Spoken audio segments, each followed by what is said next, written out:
Hey guys, how are you? Can you hear me? Does it sound good? Great, because I'm testing a new microphone, see how it works. All right. Miguel says no good. That's your phone, because everybody else is saying it's good. All right.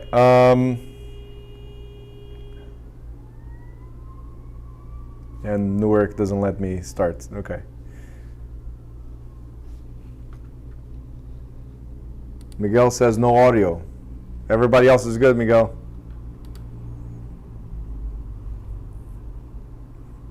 All right, he's out. He'll come back.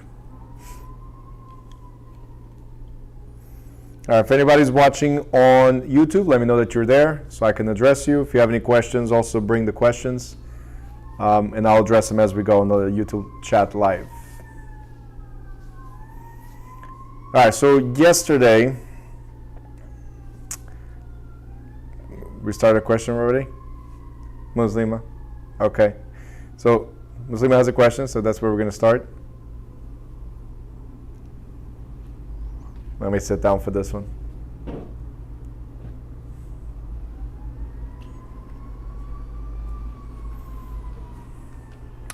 What is renunciation, asks Muslima. Renunciation. Well, if you get into a contract, there's rescission, there's cancellation. Renunciation is giving up. So it's like I'm giving up something. I renounce or walk away. So if I give you, let's say you're the person that's going to inherit something. So you're the heir. You can renounce the inheritance. You can walk away. Okay. We'll talk about the CIS. It's state specific, so we'll talk about the CIS once we get to the state portion of disclosures. Yep. Got a bunch of questions. All right, she was ready. Next time, drop the questions before I come back on.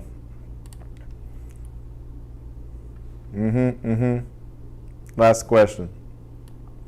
You guys can read this, right? Last question. So for the next 3.5 hours, almost 4 hours, no question. Oh, for now. She had to put it in before I finished. Fine.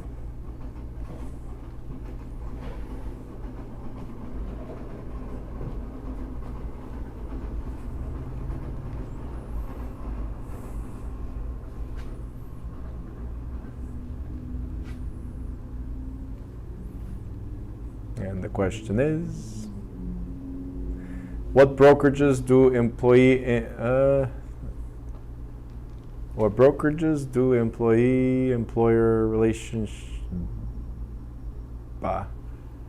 Which brokerage employs a realtor as an employee? That's what you're asking? Okay. So when you do property management, you operate sometimes as an employee. Some real estate sales companies, so even if they focus only on sales, they might do some type of mix with you. Meaning you work some hours at the office and they compensate you on a monthly basis or weekly basis or bi-weekly basis, whatever you guys agree. And on your sales, they'll give you a commission. So the employer-employee relationship, it's not for, traditionally not for salespeople. But what they distinguish for IRS purposes, what they distinguish is you operating as an employee or you operating as an independent contractor. But again, most companies don't hire you on a salary basis. Salespeople are based on sales. Okay.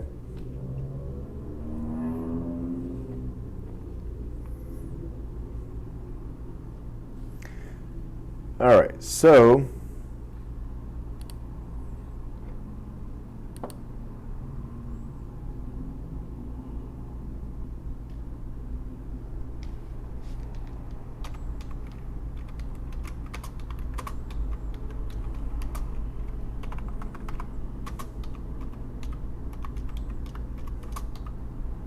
hold on a second.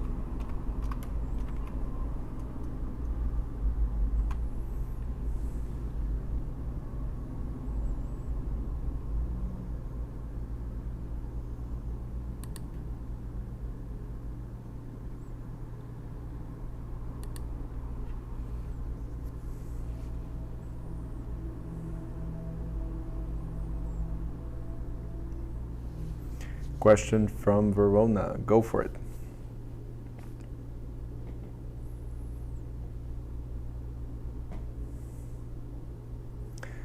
What characterizes a conventional sales contract? A regular sales contract? Like buyer, seller?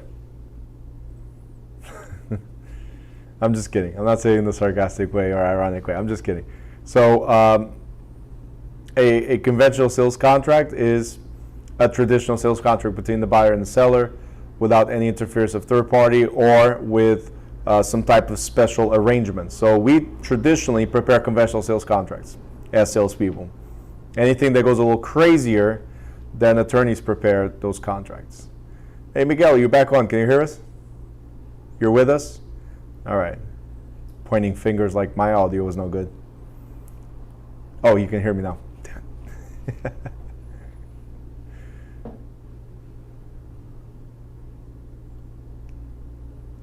All right.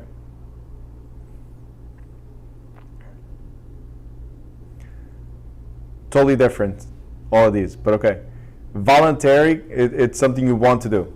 So a contract must be voluntary. A contract must be of goodwill. A contract must be of sound mind. A contract must be a free act. So when you see voluntarily, when it comes to contracts, it really means that you understand all the terms and nothing's being hidden from you, right?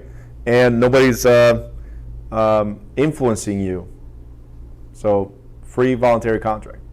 As far as bilateral, just means that both parties, it might be, bilateral just means that both parties must complete something. So a bilateral contract is where me and you get into the purchase arrangement, where you're going to buy from me, I'm going to sell to you. And during the period of time, actually I was just on the phone with an attorney about 20 minutes ago because of that. The seller, just to give you an idea, during that period of time, the seller and the buyer have to take action, positive action towards the closing. So what happened in this scenario, and going back to again to the bilateral, in this scenario, the seller was kept on putting pressure on the buyer. Yet the seller, came to find out later, had an incorrect description of the property. The listing agent had an incorrect description of the property. So in one place it's listed as a single family. The property is a two-family. In another place it's listed as a two-family, two-story, but it's actually a two-family, three-story. So one place single, the other place is two, but two-story, but in actuality it's a two with 3 stories, so 3 levels. And the appraiser came out, they were supposed to have closed already, the appraiser came out, and which is on the buyer side. So this is the seller's point. On the buyer side, appraisal came out to see the property, and based on single family, what are they going to do? They're going to give a value based on single family. But then they did notice that there's 2 units, separate units. So the appraiser contested the fact that it's a 2-family versus a single family. So they had to go figure out if it's a single or 2-family. So I'm just explaining to you what happens, why seller and buyer have to take small steps until we get there. The seller had to go figure out how the property was listed as a single, right? That's the same with your house. So the property had to figure out how it's a single family versus a 2-family, right? So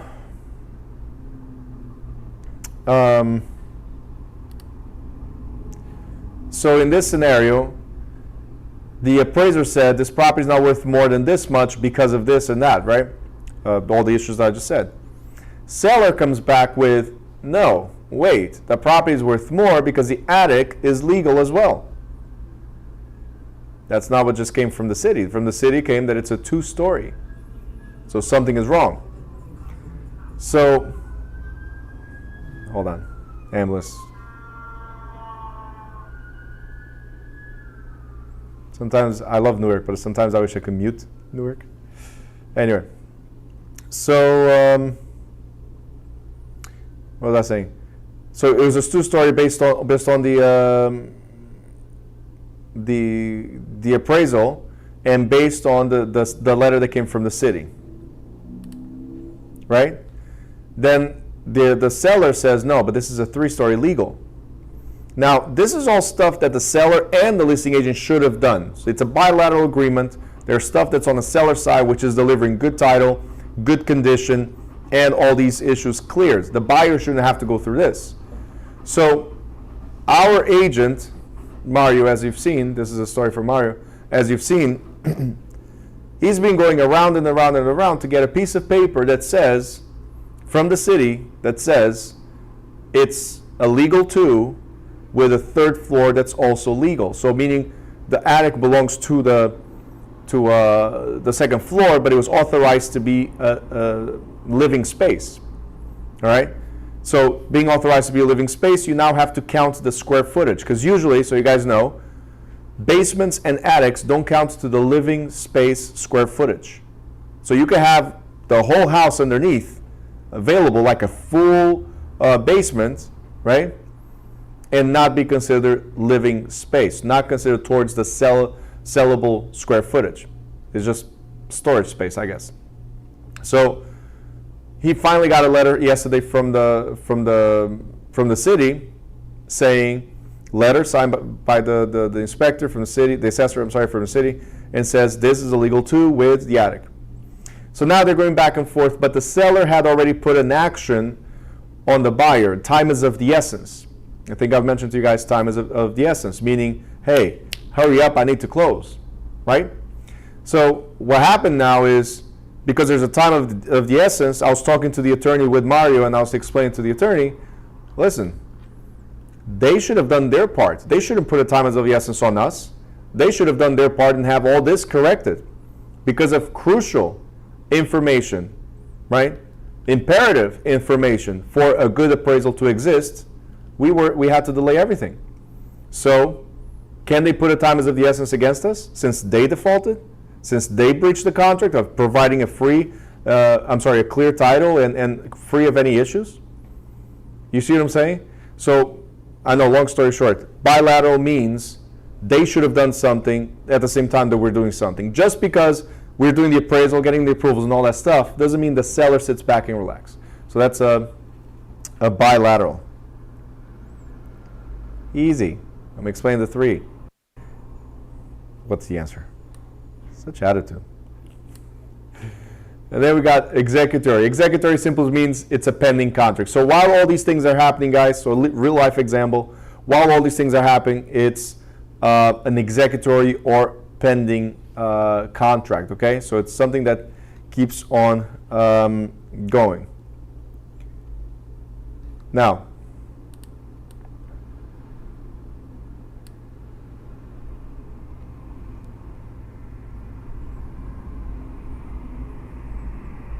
not what I said. They don't add to the square footage of the house. That's what they don't add to. Anyway.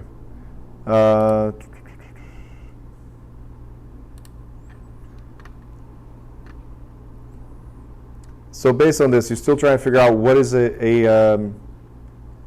everything I said, the whole story. I'm telling you how the whole transaction goes.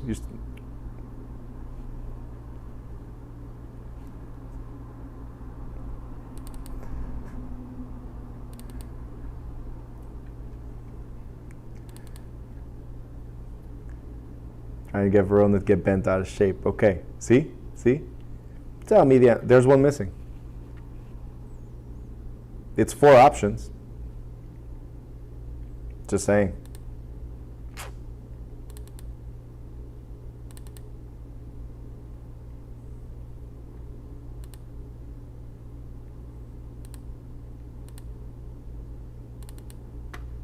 There's one option missing.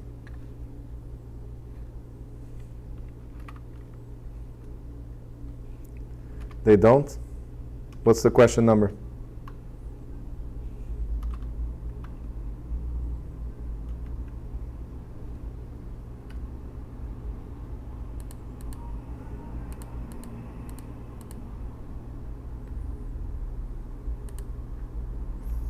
I'm looking at it, there's 4 options.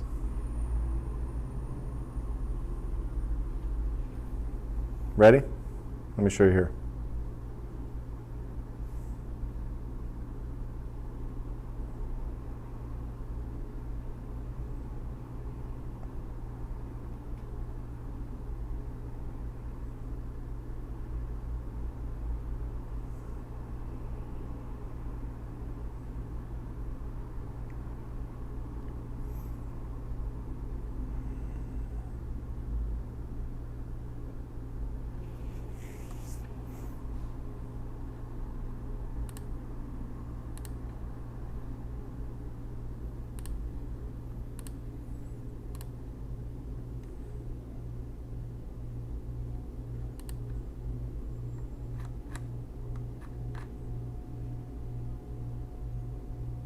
4 options. Makes a difference. It makes a difference. Oh, it's at the end of the book, but in the student portal, I have them all there as well. So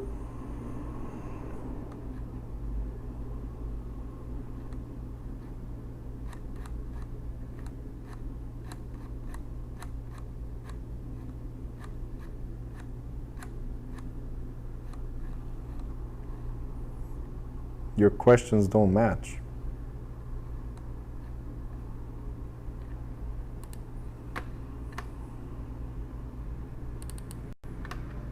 What do you mean your questions don't match? From the book?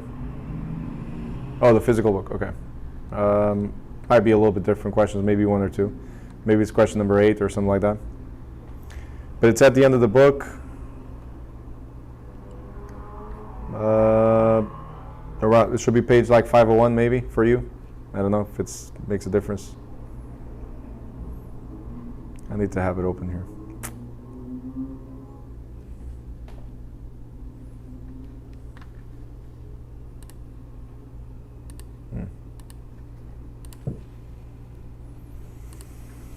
But if you go here to the student portal, let me just show you this before, if you go to the student portal, Yvette, for the questions, use the ones here, I guess. And you go to chapter, this is what, 14? Okay. So it's going to be right here. I'm going to update it this weekend, the ones that are missing from finalizing the week. I think I have it until national agency. So I'm missing 1, 2, 3 to add 4 to add here, and then today's. So I'm going to add it all, and the review quizzes are right here. So use these ones. You can use. There shouldn't be much of a difference between the questions at the end of that book and the questions at the end of this book. And real estate is real estate. Maybe a law changes here and there, but the majority of it is exactly the same. Okay.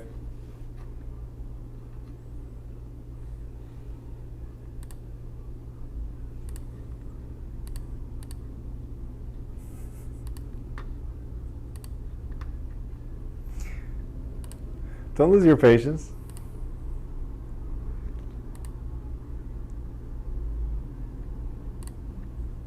Oh, you ready for the answer? Sorry, I was here doing other stuff while I was letting you think on the 4 options that were there, just saying.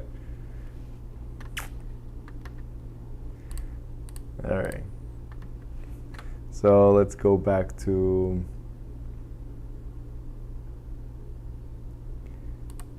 right here. Okay. So what is the answer? There's 3 options per three suggestions per option. There's 4 options, A, B, C, or D. And your question was, if it was, let's see, you wrote voluntary, bilateral, executory. Okay, and that is C. The other ones are voluntary, unilateral. Involuntary, definitely not. So involuntaries, you can cross them out by process of elimination. B and D would be incorrect. Well, I already got these said C. I went there. I worked it a little bit. I got it. So by process of elimination, B and C are out because involuntary cannot be a conventional contract or any contract. And then A says voluntary, unilateral, or executory. So again, by process of elimination, is a sales contract unilateral? No, so this qualifies the A as well because it's not unilateral. Both parties must do something, as I was explaining earlier, right? Hoping that somebody will get the answer.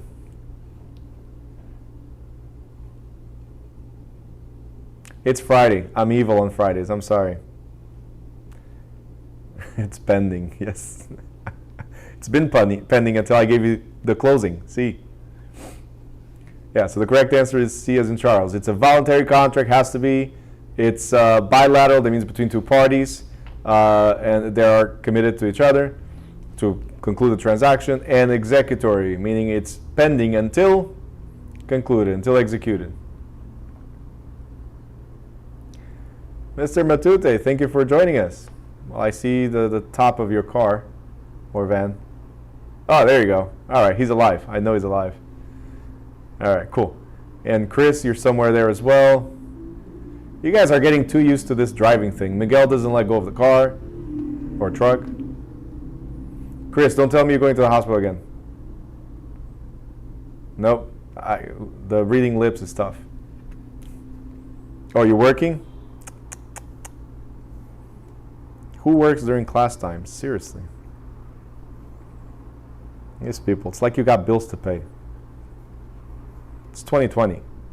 Go out in the streets and riot. No bills.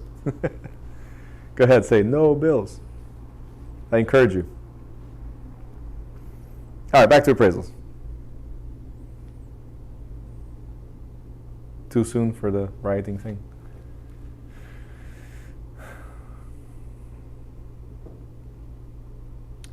Ooh, Verona. Yep. Well, they've been working on that. So I'm glad you brought this question, but we're going to move forward. But quick addressing of this. Yes, open doors. Zillow created their own brokerage, open doors, where they either buy your house or they sell your house. You choose. They'll give you a salary because you're not the actual salesperson then. You'll be working behind the scenes. Yeah, just like Purple Bricks and a few others out there, Red X or whatever it is, they'll give you salaries because pretty much you're like a transaction coordinator. You're not the person actually doing the sale. You got it? So you're pre-qualifying people or for the transaction itself. Not as far as mortgage, but as far as, hey, this is the house you're looking for and this, and then they appoint a local realtor to actually handle the rest of the transaction if the client wants. So you're in this scenario, for you to receive a salary in this scenario, you're a transaction manager. Okay, I have a friend of mine that just is actually an instructor too, and I've had a few recommendations of students from him to me, and vice versa. But he used to work for Red X, and that's what he had. He had a nice salary package, benefits, and all that stuff. But again, he wasn't out on the field. He was more like a quality control, transaction coordinator type of thing. So at the end of the day, you still need somebody there at the door. Remotely, you won't be. All right, so let's go back to appraising. Oh, they go official January 1st, if anybody's looking for it. Got to keep up with trends. I know everything out there. Have to. Didn't I talk about that yesterday? Keeping up with trends, knowing what's happening, knowing the future. That's why, not recruiting, I'm just giving you an example. That's why our company is a hybrid model. So we are already preparing for the eventuality of an EXP scenario where everything is virtual office, virtual everything, while still maintaining the local presence, because not everybody's on the virtual side yet. So clients still want to meet face to face and know that you have a presence somewhere. So we're kind of hybrid on that. All right. Let's see. Appraising. What does this word mean? Let me know in the chat. What does this word mean, appraising or appraisal? Guys, make sure your cameras are on, facing you.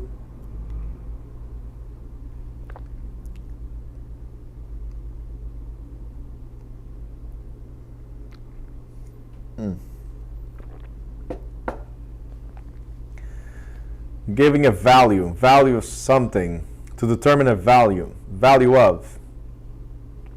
How do you determine the value?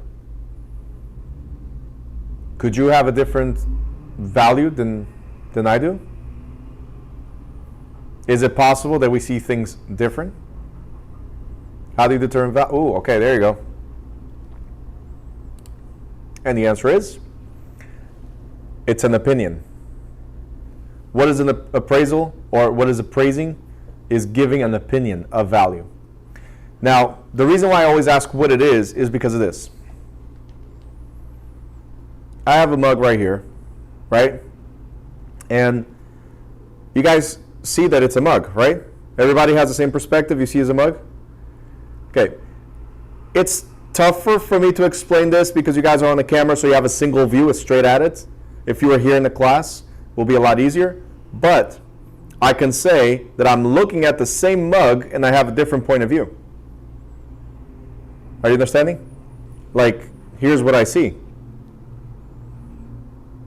It's different. So it is the same mug, exactly the same mug. Every house is a house. But when we go appraise, when we go look at it and give a value, we all see it, or we all look at it with different eyes, with different perspective, with different points of view. How does that change the valuation? See, for appraising to exist, there has to be approved methods of appraising. It's not just getting there and looking at it and like, hey, 620, 650. No, it's not like that. We have to have methods of appraisal that will narrow down to an almost specific value. And by the way, no appraisal is that good to tell me that the appraisal is 625 when I'm saying it's 630, right? A $5,000 difference, any appraiser should be able to adjust to $5,000. Now, if I'm saying that, hey, this property is worth 670 and you're appraising at 625, now there's a big gap. Now we have to dispute. I have to go back and forth with you for you to understand. As an appraisal, you need to understand my position. As a realtor, I need to understand your position, how you came with the numbers. And that's what this chapter is about. Making us understand how an appraisal works, right? And what influences an appraisal, because it's different than the way we do our valuations. Do you understand? We do valuations based on recent sales, as an example, comparables. Appraisers do the same thing, but they don't include a few other things that are on the market. Appraisers use only sold properties. We use sold properties, properties under contract, properties that fail to sell, right? These will help us understanding the market, where an appraiser looks at sold and the current conditions of each property. You got it? So there is a difference to it. But they have approved methods to get to the point where they get. That's why appraising is a profession that requires a certification as well, or a license as well. All right, real estate value. So you have to understand the foundations of real estate value and types of value. If you guys remember, yesterday we briefly started touching these things with real estate markets, right? We talked about the changes in the market and how they affect the value of a property or not. So let's go over the basics. The valuation of real property is one of the most fundamental activities in the real estate business. Its role is particularly critical to the transfer of real property, since the value of a parcel establishes the general price range for principal parties to negotiate. Real estate value in general is the present monetary worth of benefits arising from the ownership of real estate. So again, very similar to what I was telling you yesterday's with a shirt, getting a shirt or a polo. You look at $10 and you look at a $100 polo and you think, well, I'm paying $10 today. If it lasts me 1 week, I made my money. I'm paying $100 today. If it lasts me 1 year, I made my money. Whatever way you want to think about it. But a lot of people establish value based on benefit. So the present monetary worth, I'll pay this for the future benefit or value I'm going to take out of the property. So if it's an income property, right, it has a monthly value to it. If it's an appreciation property, it has a future, hey, when I sell, I'll make extra money for compared to what I purchased for. Are you guys understanding? Another value, like the polos. You get to use them, right? A house, you get to use them. You go in, you sleep, you eat, you're comfortable, you get out. Or if you use it for income property, you use it for substitution of salaries, for instance. And income properties are great for tax benefits. Not the single family as much, but although there are benefits, but income properties are great for tax benefits. And Monday we'll have a chapter about investments as well.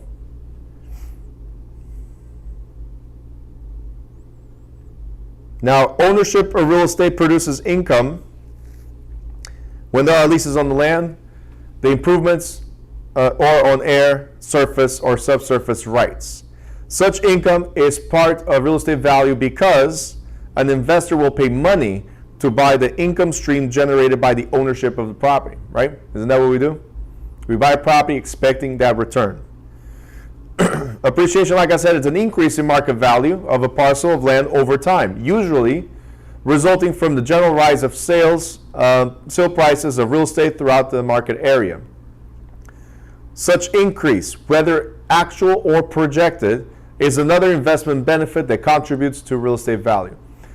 So these two are the main methods of looking at a property.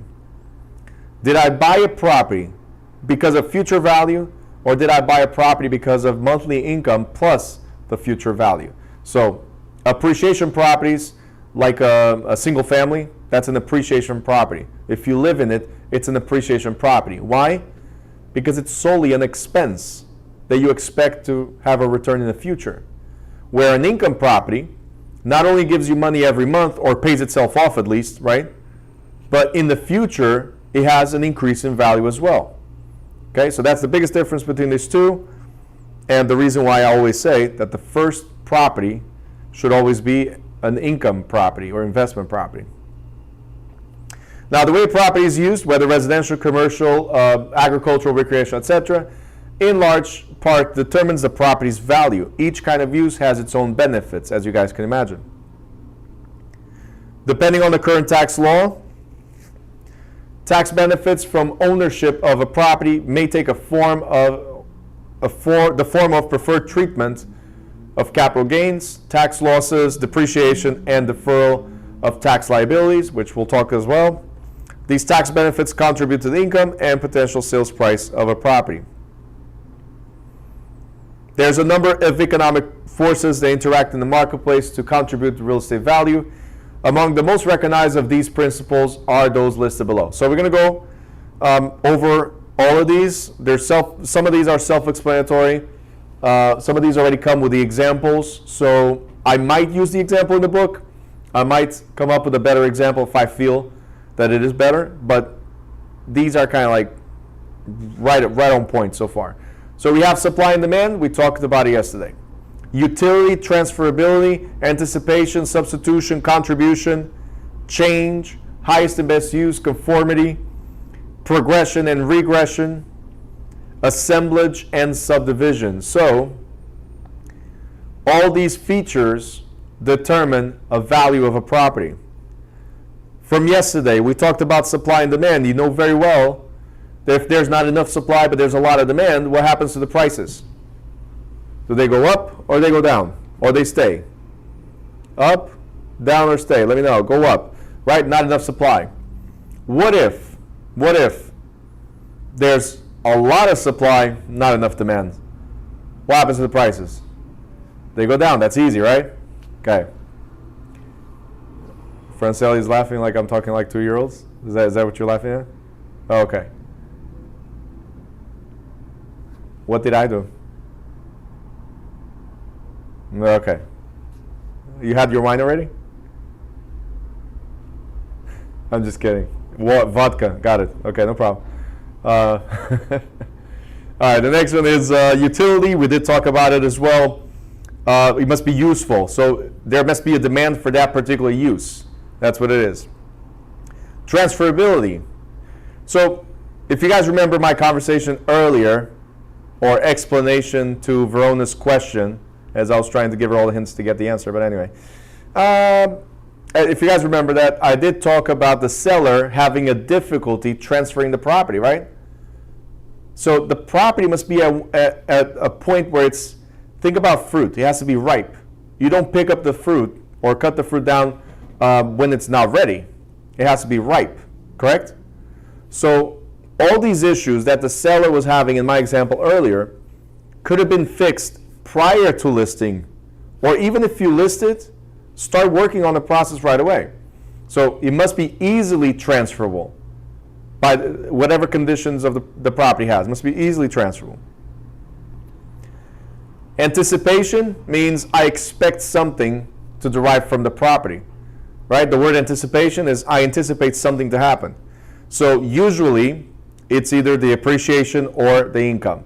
Anticipating income or appreciation. Again, substitution.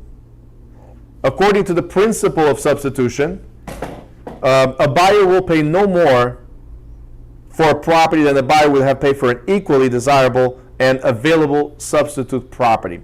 What does this mean?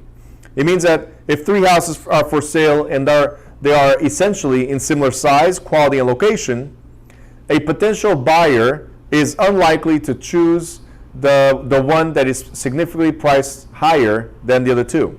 So if we have 3 properties, they're all very similar. One is $600,000, the other one is $500,000, and one is $550,000. Which one would you pick? They're very, very similar. Same square footage. Maybe one has garage, the other one doesn't. Maybe one's painted green, the other one's yellow. Which one would you pick?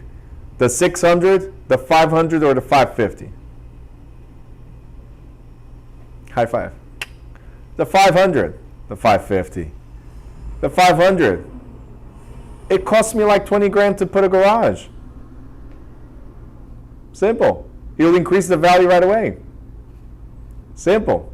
And you want a greenhouse? Paint it. It's another like 5. So we're looking at $25,000 to have the same value as the other two. Just saying. So usually substitution is, instead of going for this one, I'll go for that one because it's cheaper and it's very similar. That's what it is. Okay? If you want to sell yours for $550, we can talk. Yeah? Okay. I already checked all of your houses. I know what the value is. No, I'm just kidding. I haven't. I don't even have time for that. Contribution. Contribution is essential for, again, the property that we were talking about earlier. The same property, we can use almost all of these and apply to that example. Contribution is, what am I putting to the property and what return am I getting from that cost, that expense? So if I put $15,000 right here, I added the bathroom to a house and it brings me $15,000 more than the appraised value. The question was, how much did it cost to add the bathroom, right? If it cost $5,000 to gain 15, right, then I gain $10,000 actually on it. It might be worth it, might not. You figure it out. But if it's something I put $10,000, $15,000 and it gave me a $50,000, $60,000, $70,000 increase in value, like an extra bedroom, right? Expanding the house, an extra bedroom increases the value tremendously, right? Then it might be worth. So that is called a good contribution. Negative contribution would be you're putting too much into the property, right? It's diminishing returns where the costs to improve exceed the contribution. So if I put $20,000 into a property but only increases $5,000 or $10,000 in value, is it worth it? Do you understand? It might not be worth it at all. So there's increasing returns, diminishing returns. Contribution must be reasonable. The property that I was talking about earlier when we started, the one with the appraisal issue and the title issue, whatever, that property, the seller is adamant about selling it for $670,000. There's 3 brand new constructions. This is a renovation. There's 3 brand new constructions, 2 blocks down, in 2 different directions, but like two blocks down. One sold for $660,000, the other one sold for $675,000. But they're brand new with 10-year warranties and everything. This guy wants $670,000 for his property. That's a renovation without warranties. So why would he insist on this value? To me, it's 2 things. Either he's stuck on the 2006, 2007 mentality where you can make $100,000, which was the same thing in the 2012 all the way to 2015 mentality. You can make $100,000 on a flip. Or he put too much money into the property and he needs to recover his costs. The only way to recover his costs is by selling at a higher price. So he's stuck on one or the other. Are you guys understanding? So maybe he put too much into the property and he didn't get the return that he was expecting from the property. So contribution is a big factor when looking at values. Change. We talked about this yesterday, how the market fluctuates, right, over time. That will also affect the value. What was once $1 million, it might be now $700,000.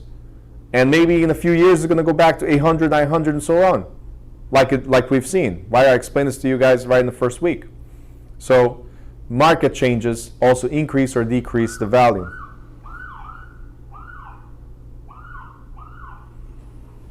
The amount of cops going around increase or decrease value. Anyway, highest and best use. This one, the highest and best use, is very easy to understand. If we have a parking lot, it's just land, parking lot. Do you think that's the best thing we can do with land? Just parking lot? No. So if the property is not being used to its highest and best use, then how can we give it the extra value that it deserves? So by being a parking lot, it decreases tremendously the value of the property. Okay? Or as it says here, an old house that was not updated. It's surrounded by retail properties. You could have just knocked it down and created a whole shopping center there. Right? All these things change the value of something. If you're not using it for its highest and best use, right? It's like having a bunch of inquiries on your credit report. The moment you have a lot of inquiries, it drops. One inquiry, so. A bunch of inquiries, it drops ridiculously. So if it's not according to the zoning, right? If it's not according to the surrounding market, then the property does not have the right value. It's not its highest and best use.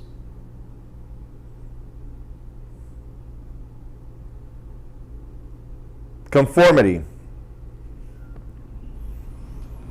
The word conforming means it goes according to guidelines, right? According to standards.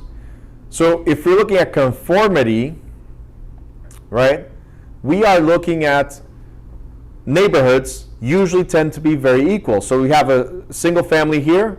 Usually right next to it is another single family. Right next to it is another single family. Right next to it is another single family, and so on. So you move to a different side of the neighborhood, and it's now on that block it's two families. Roughly the same structure. You move to a different town, and most likely now it's single families with like 300 feet apart between one neighbor and another. So they all tend to have this standard. They all seem to be conforming to the area. Why is that important? Because it will derive the maximal value of a property. All right, so I'm not looking at what it says here, but it will give you the maximum value of a property. If all the properties in the neighborhood are similar, then it's easier to get comparables. You got it? If I have nothing to compare it to, how can I determine my opinion of value? All right, guys, with me on this? Give me a thumbs up if you're good so far. Great. Progression and regression. Progression and regression. What does progress mean? It means moving forward. What does regress mean? It means moving backward, right? So, I used to tell a joke, but now it's probably not the best time for that joke. But I'll say it anyway. Erica, you probably remember this one. What does pro mean? Let me know in the chat, what does pro mean?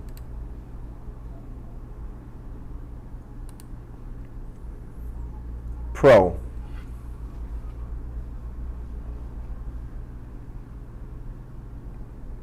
For it. Okay. For. Anybody else? For something? Okay, maybe it'll work better if I say, what does con mean? Because there's pros and cons. What is a pro? What is a con?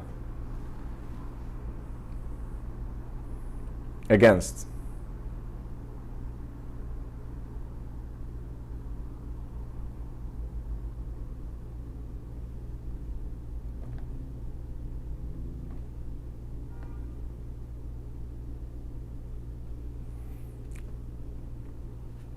I guess. Positive and negative. David, thank you for saving the day. Positive and negative. I appreciate that. Chris is still trying to figure out twins. But anyway, twin number 1, bad. Twin number 2, bad. Okay. He's looking at that screen like, what happened?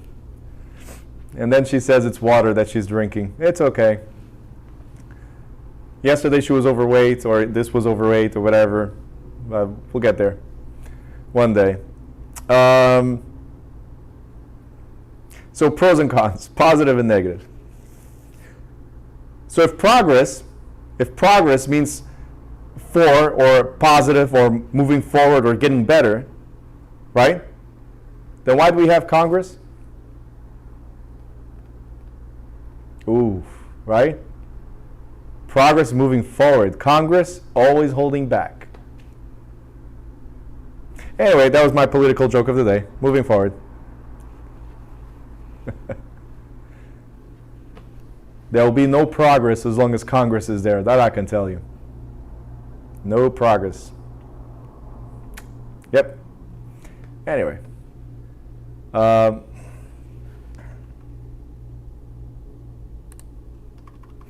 posted, if you guys follow me on Facebook, I posted something on Facebook that was from a year ago. And it talks about how life hits you and you just got to keep moving on. You can't stop, right? So I told you yesterday, this whole political thing, whatever's happening, you got to think about yourself and not them, because they will not change your life. So again, progress, moving forward, regress, I was going to say Congress again, regress is moving backwards. So in this scenario, for appraisals, in this scenario is, we have here in the neighborhood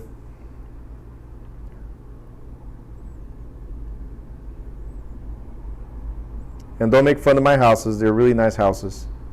Okay, so I have here in the neighborhood, we have one, I don't even know how I'm good at this, but it's going to look good. It's architectural drawing, you guys got it. It's perfect, can't get better. Right, we got 2 houses, and here's a 3rd house. Da-da-da. All drawn differently, as you can tell, going with the flow. All right. Okay, so there's 3 houses side by side. Make it look just a little bit cleaner. Right?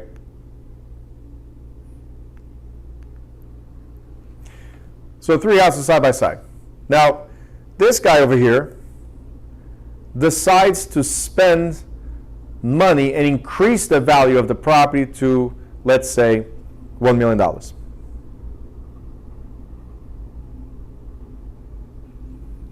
He put so much money into this property that it's got to be worth $1 million. Got to, right? But these 2 properties, they didn't do anything. And they're worth $250,000 each, on average.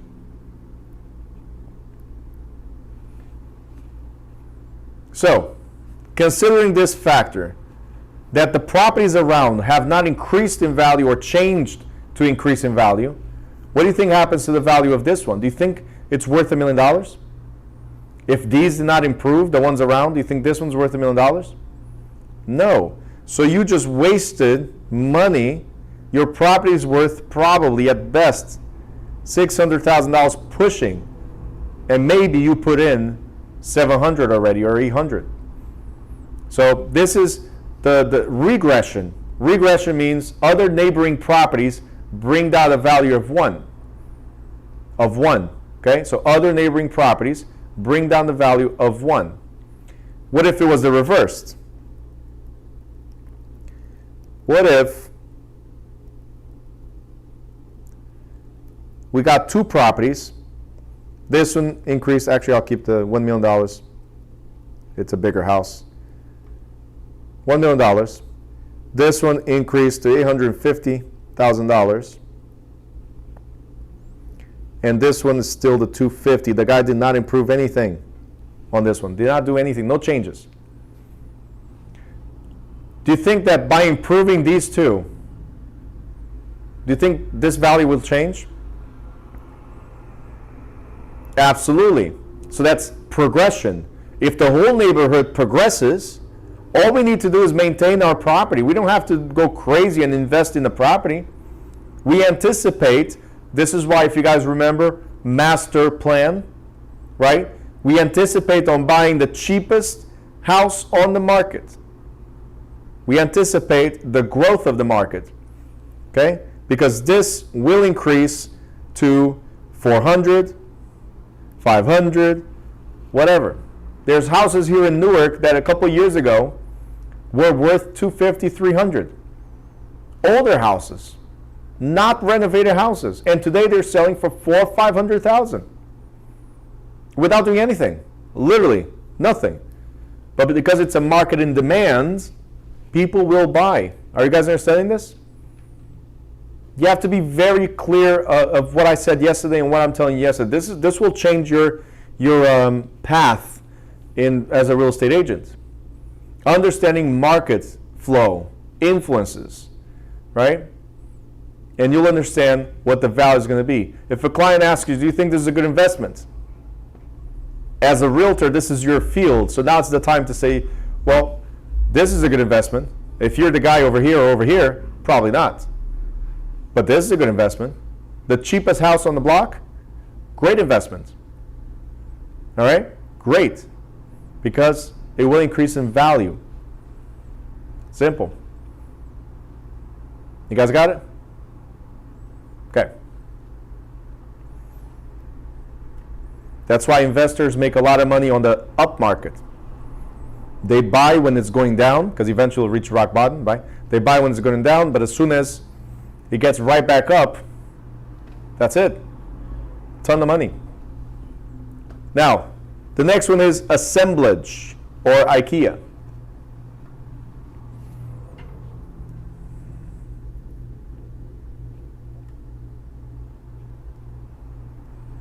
I even had to do it slow because I was assembling the letters. IKEA, assemblage. Every time you see assemblage, that means we're putting something together. So think of IKEA. Why?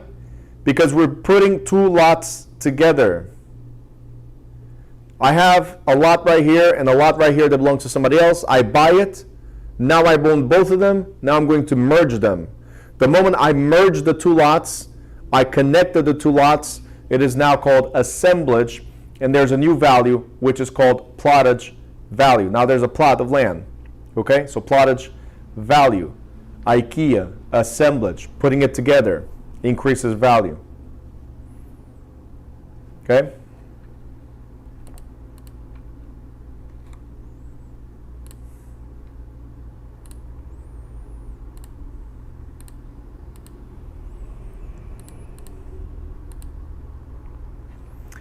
All right, subdivision. Subdivision, what is a subdivision? So the division of a single property into smaller properties can also result in a higher total value. For instance, a 1-acre suburban site appraised at $50,000 may be subdivided into 4 quarter-acre lots worth $30,000 each. This principle contributes significantly to the financial feasibility of a subdivision development. So knowing the future value.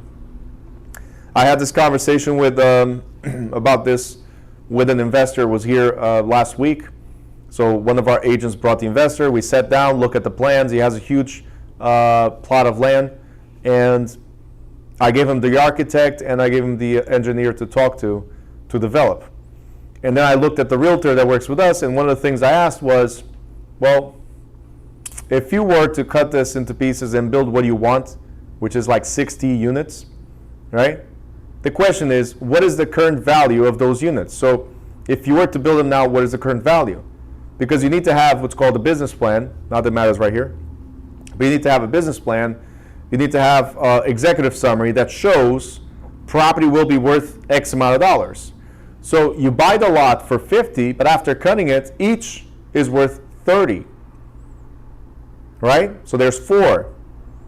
How much do we increase in value? That is important. So it's not a question, but that is important for financing purposes. What is the new value of the smaller lots versus the one big lot, right? And those are things you need to literally consider when you're subdividing or developing anything. I will do it, but is the construction worth the development and the new improved value? Is it worth it? The bank will look at the same thing. So the purpose of an appraisal influences an estimated value of a parcel of real estate. This is because there are different types of values related to different appraisal purposes. Some of the possibilities are listed below. We have here, we can have an appraisal for market value, which is the ones that we like. An appraisal for reproduction or replacement value. We'll talk about it later in the cost approach. So these belong to the cost approach.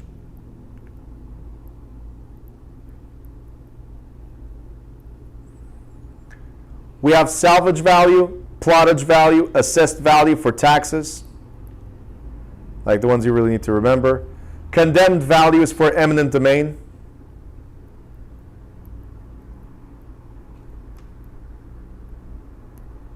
Eminent domain. We have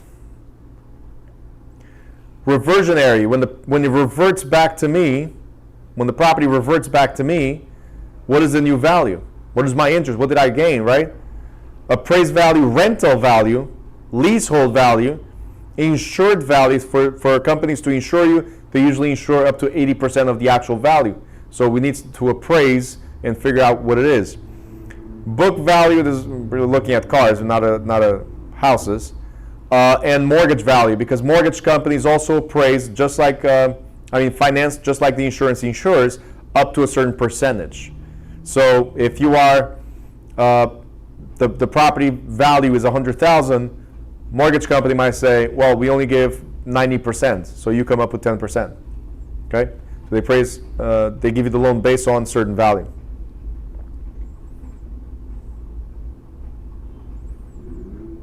All right, so I already covered these. Market value, reproduction. We'll talk about it more in detail. Salvage value, skip. I just addressed all of these. And we're going to go to appraising market value. So that was a summary. Now we're going to go in detail.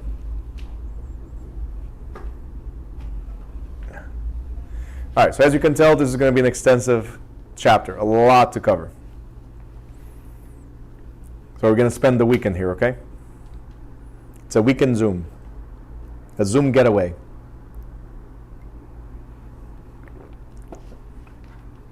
All right, so anyway, so market value, let's start with this.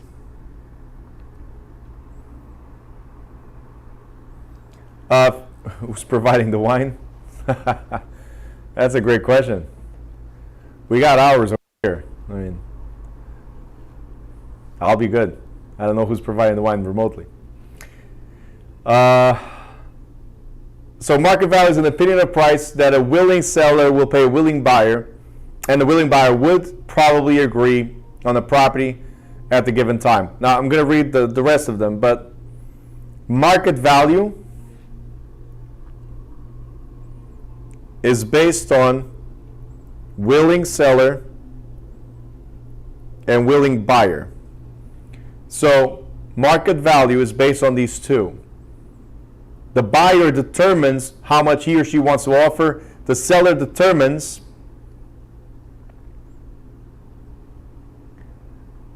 Nirka is saying my voice doesn't come out clear. Are you guys hearing me or no?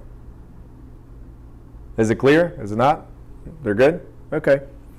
So maybe your settings. And Yvette, Robin says, oh, there you go. You just replied. Muslima says, check her internet connection.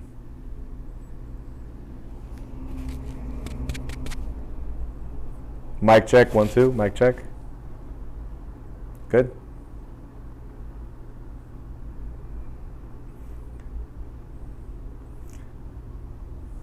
I don't think your mic is good. Okay, cool. I see how it is. And then we have somebody that forgets spaces, but giving great information. It happened to me yesterday. I'm glad I can read in between the lines, or the non-existing lines. Sure. Got it. Plenty of it. Franciella says, it sounds like I'm in the box. Have you been here? There's 4 walls, top and bottom. Box. Yeah. Anyway. Gotcha. My cell phone was on my keyboard, so the space bar was covered. Got it.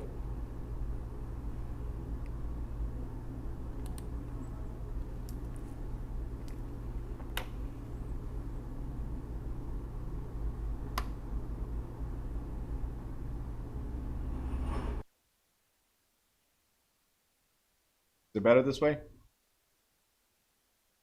It changed? It's good? Fine. I got out of the box. You see that?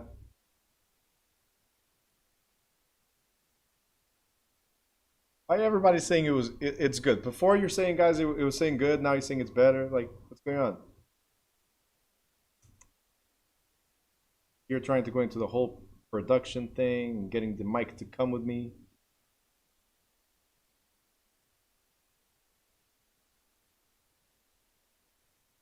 That's it. I quit. Taking all this stuff and I'm out. Walking out the studio. Erica, have you seen that happen? Does you work in production? People just taking off the mic and just walking out? All right. Oh, speaking of which, since you work at the studio, if you happen to find the mic somewhere laying around and like the attachment and the whole thing, just let me know. What studio? Have you been to my school? Got a whole studio here. That's Erica. That's not an excuse. You can still find a way to get there or get parts. Help me, help you.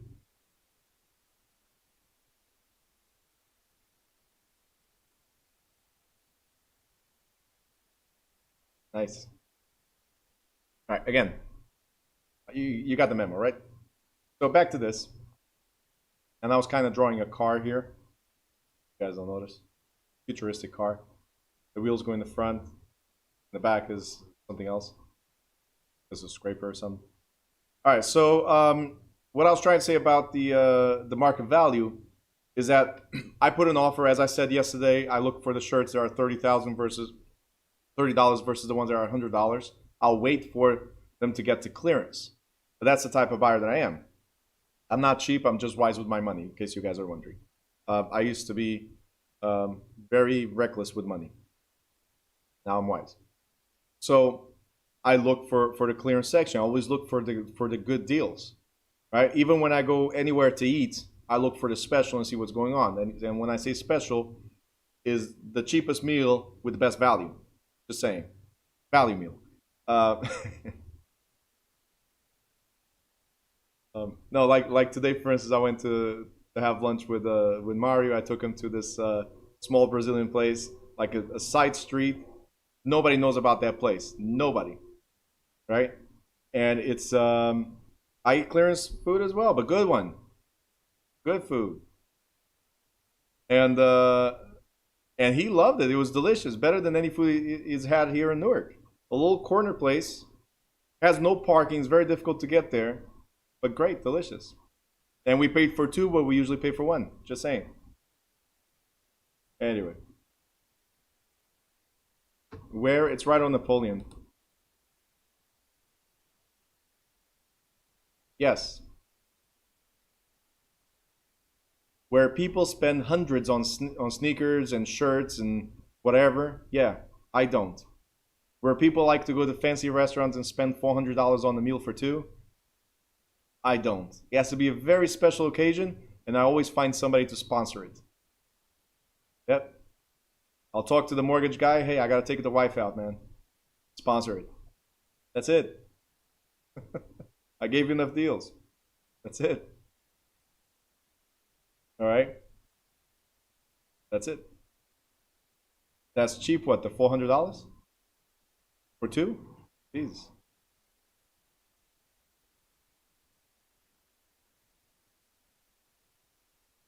I do. I'm telling you what I spend money on. No, you know, you want to know what I really, really spend money on? Technology. Technology. Because my business runs on technology. So I always have the latest phone. I always have try to have the best computers, the best setup that I can, and I'm always upgrading it. That I do. That's my where I spend the money.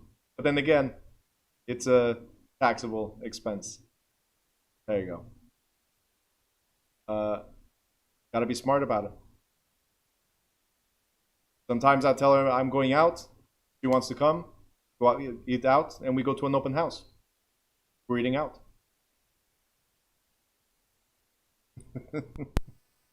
I'm joking. If they ask for it. Yes, if they ask for it, absolutely, why not? My kids are the simplest thing in the world. You guys are portraying me like I'm this cheap person. It's not. You guys need to understand. Well, Erica knows, but you guys need to understand one thing. I've learned, especially if you guys look at the multi-millionaires that were self-made, not the ones that got $1 million donation from their dads. Okay, we're talking about self-made millionaires. All of them decided to not have the ultimate car, right? All of them decided not to have the ultimate clothes. You look at the wealthiest people and they dress simple. Look at Bill Gates, look at Steve Jobs, Mark Zuckerberg, look at all these people. Warren Buffett, even Warren Buffett had the little really old car that he just got rid of a couple of years ago. This guy has it's at one point he was the wealthiest man in the world, right? So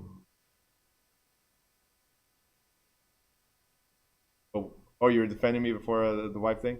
Okay. So, Warren Buffett, buffet. There you go. I go to buffets. That's where I went today. So, I wanted, so I Warren Buffett. I went there. But the point is, we waste money. We waste money on ridiculous stuff. Anyway, that was my point. I'm not that cheap. I played it as a joke. If we have to go out and eat and have fun, I will spend the money. Okay, but I just make the decision of not doing it every day. There's people my age still, for some reason, every Friday and Saturday have to go party. And they have a very good car, but they don't own a house. That's mind blowing.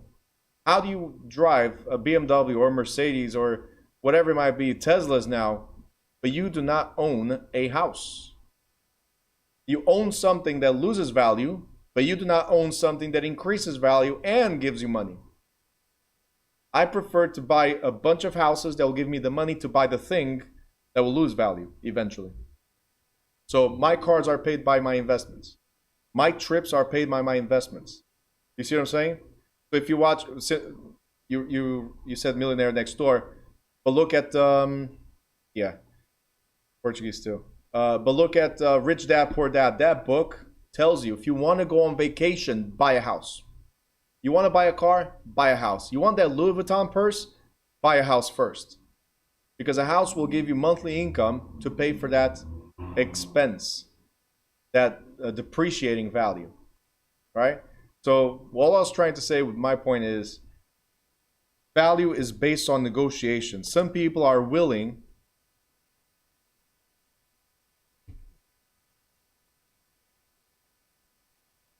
right here. The answer is food. Anyway, I'm Portuguese. We eat anything. I was weird with food until I was 8. After that, if it's on the table, we'll go for it. All right. Just the other day, I had the Egyptian food delivered here to two of our students. Egyptian. They came here. They cooked for us and brought a bunch of Egyptian food. I go for it. Anyway, so the point here is understanding what the market value is of something. There are people that are willing to pay top dollar, and then they live in markets like New York, as an example. And there's people that are willing to pay conservative dollars, and they negotiate the lowest price in a particular area. So in Newark, I would not buy anything right now to hold because it's so expensive. That's the value that I'm giving to it. Are sales happening in Newark? They are. There's people from New York buying houses here like left and right because they'll pay up to $10,000 a month on the mortgage if they want to, and that's still cheap for what they were paying there. And here they get a garage and they get a rental income, and you see what I'm saying? So everybody determines a value based on the negotiations of what we believe to be the right price. Okay? I know this took a different route because I started talking about the specials on food. It was a joke. Sometimes the special, depending on the restaurant, the specials are actually more expensive than the menu. So again, it was a joke. People can't cut anybody a break. Oh, I took the other mic out. Okay. Anyway, so where were we? Let's figure out what we need to agree on and values and how. So there's the transaction that is regression. Transaction must be a cash transaction that changes value versus finance transaction. The property is exposed on the open market for a reasonable period of time. So let me address this one right here, the second one. Property exposure. Do you guys think if a property goes on the market today and it's under contract tomorrow, right? Do you think that's the best value that the property can have? Of course not. You have to think of it like eBay. This is what I try to explain to my clients. Think like eBay.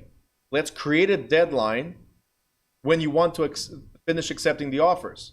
And you're looking for the highest and best, just like an auction, right? Somebody puts an offer, well, we'll decide soon. Is that your highest and best? And we'll wait. Exposure. A day goes by, 2 days go by, offers come in, right? 3 days go by, 4 days go by, offers start slowing down, as an example. That's the right time, just like popcorn, right? My example also, I use popcorn as an example because what do we do when we put popcorn? I don't know how you guys do it. I like to do it in the pot, but microwave, same thing. But when you put the popcorn there, the kernels, right? Do you put just one or you put a bunch of them? Let's start with that. You put one or put a bunch? Handful, is that it? I don't know what that was, Eric. Okay. I don't know. You could be trying to say like the Predator. You see the Predator does that thing that goes out? I don't know if that's what she was doing. Like, we're going to get them all. Anyway, a bunch. But let's say that's what we're doing. We put a bunch of them there because one, it's guaranteed, right, that it might not be the best. Guaranteed. It might not be the best because it might not do anything. It might pop or it might burn. But if I have a bunch of offers, right, a bunch of kernels, after a minute or so, they start popping or they start slowing down the pop, actually. Start slowing down. If the popping starts slowing down, what do you guys usually do? Do you keep it in high heat? No. Do you keep your microwave going? No. That's the time for you to either slow it down, like lower the flame, or get it off the microwave so it pops the rest by itself. Or what will happen if you leave it too long? They burn. All right? So my example for offers and for the best value of a house is proper exposure. We put it on the market. It's like putting just that one kernel and expecting it to pop and be beautiful, right? If we put a bunch of them, we're going to have a bunch of good offers and we can pick and choose which one we want. If we leave it too long, all the offers are going to burn and unusable. Does that make sense? So the same thing goes with that. To attribute value, you need to have exposure. These realtors that are advising their clients, hey, that offer is great, take it now, they're thinking about their pocket and not their client's pocket. Okay? So remember that. Exposure is key. Right here, the buyer and seller have full information about market conditions and potential uses. Again, we talked about the master plan, about knowing what the market trends are. Knowing what's happening in a particular neighborhood changes everything for you. Okay? There is no abnormal pressure on either party to complete the transaction. So the buyer is doing this out of free will, without any pressure of trying to leave Like David, for instance, David, you had the lease expired, right? Then you had your transaction. They have to pay you for an extra month or two or whatever, right? You were under pressure at one point to leave. Now, what if that was not the right house, David? What if you chose that house because of the pressure that oh, lease is ending, I have to, right? It's never the right time. I'm not saying, David, that's what happened with you, but it's never the right time to look at a house while the lease is ending. You should start preparing everything a little bit before, so that by the time we get to the end of the lease, you already know I might have to pay an extra month, or I might be able to notify the landlord that I'm actually leaving. If I have enough time, they'll allow me to cancel. You got it? So there has to be that cushion right there. Otherwise, there's pressure. If there's pressure, you're looking at a property with the wrong eyes. Okay? You're looking, but you're not seeing. That's when there's pressure. For the seller, is the same thing. If the seller is losing the home, so it needs to do a short sale. If the seller is going through a divorce, so it needs to lose the home, right? Get rid of it. If the seller is job relocation, right? I just spoke to one of my students. She came to get the book yesterday. I wasn't here. Came to get the book, right? I think she posted in the group as well. Oh, got my material, right? Today sends me a message. Hey, I'm moving to New York. Right? These things happen. So now she will have pressure of finding a place in New York because of job reasons. Right? Selling, the same thing. Relocation, like, oh, I gotta go. So am I going to give the right value? Anytime you're under pressure, the concept of, yesterday I told you supermarkets, hungry, same thing. You're not paying attention to where you need to pay attention. So make sure your clients are always calm, no pressure, and understand all the conditions of the property. Arm's length transaction. The buyer and seller are not related in an arm's length transaction. What is arm's length transaction, guys? Look, an arm's length transaction is between relative strangers, meaning we might kind of know each other, we might not even know each other. The key thing is that you're right there and I'm right here. You fight for your rights, I fight for my rights. It is my right to increase the value of the house as much as I can. It is your right to try to negotiate the value down as much as you can. If it's within arm's length, it's people that we would hug, people that will, like friends, family, and so on, right? Friends and family, these are close people. So they're not at arm's length. They're not somebody that you can distance easily. Do you think that's going to be the right value when you're dealing with friends or family? Yeah, go ahead, brother, buy my house. Am I going to sell to my brother the house for the full market value? No. I'll sell it for like $100,000 more. This way they'll never come back. We'll move on to the next one, right? But traditionally we tend to, okay, we're going to keep it within family, fine. Instead of 600,000, give me 550 and we'll call it a day, right? So it's not the right value.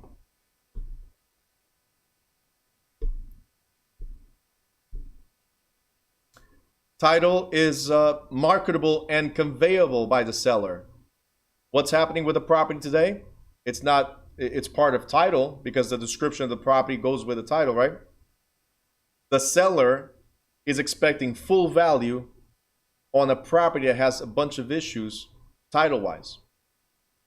The buyer still wants to buy, but I think we're going to get to negotiation points and we're not going to close until like December because they're forcing something high when really it's not there. Okay? The price is a normal consideration. That means it does not include hidden influences such as special financing deals, concessions, terms, services, fees, credits, costs, or other types of considerations. So these are major factors to determine market value. Another way of describing market value is that it's the highest price that a buyer would pay and the lowest price that a seller would accept for the property.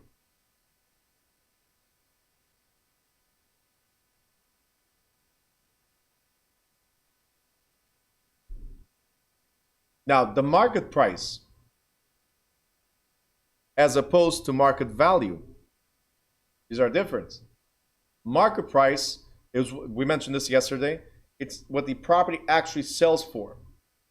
We listed for 500, but we sold for 480. So that becomes the new market price. We listed for 500, but sold for 540. That becomes the new market price. So a market price will increase or decrease the value of other properties around, because the market price is what we use for comps. You understand? So I can ask whatever I want, but what it sells for, it's what really counts.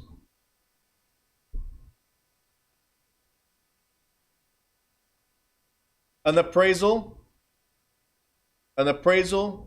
is distinguished from other estimates of value is that it's an opinion of value supported by data and performed by a professional, disinterested third party. Why is this different? Because as a realtor, I'm going to give a property value to my client. If it's a property value to my client, then I have an interest in showing him either the best or the worst value, depending on what it is. Don't you guys think?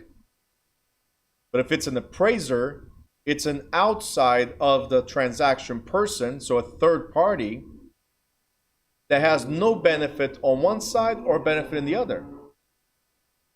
As a realtor, it is my interest that this property sells for the highest price possible, because that's the amount of commission that I'll receive. It's based on that, right?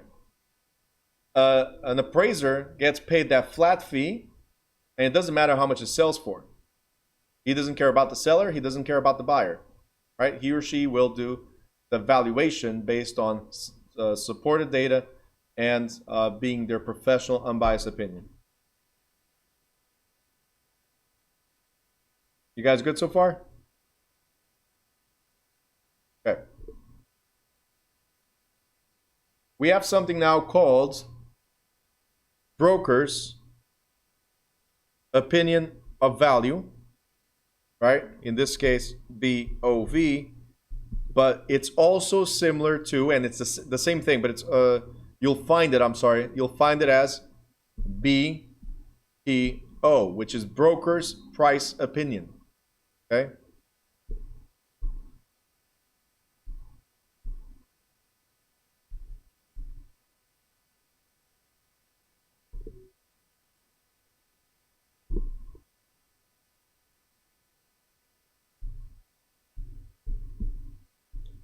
When you speak with lenders, the majority of the times the terms are BPO.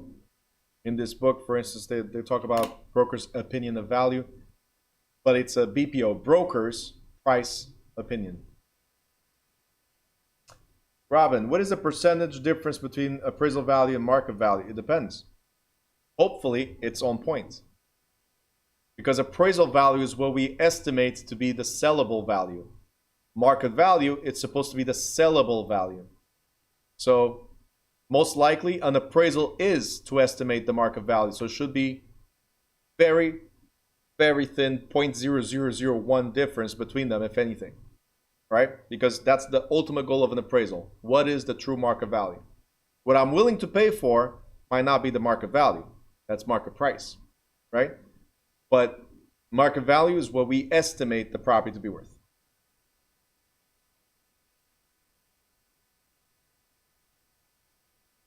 Question coming.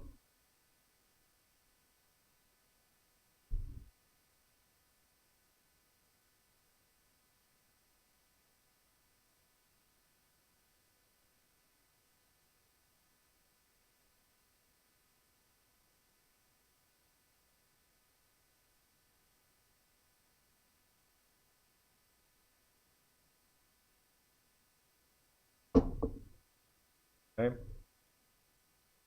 So appraisal basically places a cap on a buyer, on what a buyer will pay if they're smart. Kinda, yep. That's a nice way to think of it. And then here comes another great question. Love it. Perfect question. Since there's a cap, I think Yvette and Robin, they're already sharing wine according to what I understood. So they already know the questions. One asks and the other one, boom, right after. So if the appraisal puts that cap for a smart buyer, then why would somebody pay more than that? Like, really, it's smooth right into it. Let's understand what happened to Jersey City, to Newark and Brooklyn. The biggest examples we have, the closest examples we have. In 2005, more or less, 2005, 2006, I started being told about Jersey City and the things that I should invest in Jersey City. And back then, the competition was not as heavy as it was around 2009, 2010. Okay? I have to say that just like in Brooklyn with the brownstones, if you guys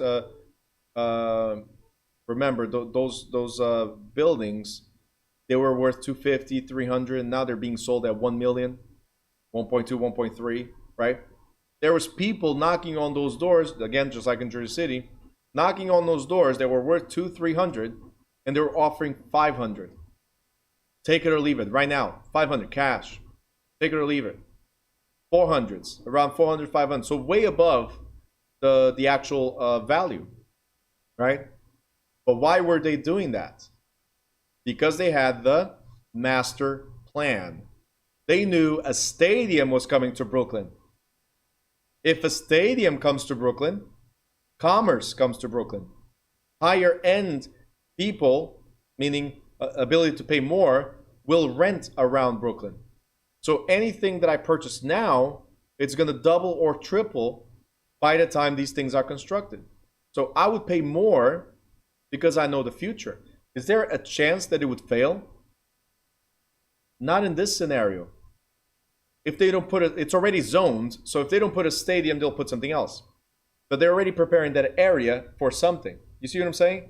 You see the value of the master plan? And then Jersey City, they really didn't do much different than what it was. They rebuilt a couple things there and maybe a new skyscraper here and there, right? Tall buildings, high rise. But there's nothing new to Jersey City that says, oh, wow, got to go to Jersey City. Not like Brooklyn, we got the stadium, people go there. Not like Newark, we have a stadium, people come here. Not like Harrison, we got a stadium, people go there. Jersey City was more because, well, if people in Brooklyn are going to lose their properties, they're going to start moving somewhere, right? And there's another thing. In 2012, the rent control in New York was lifted. So landlords can now charge way more than what it was.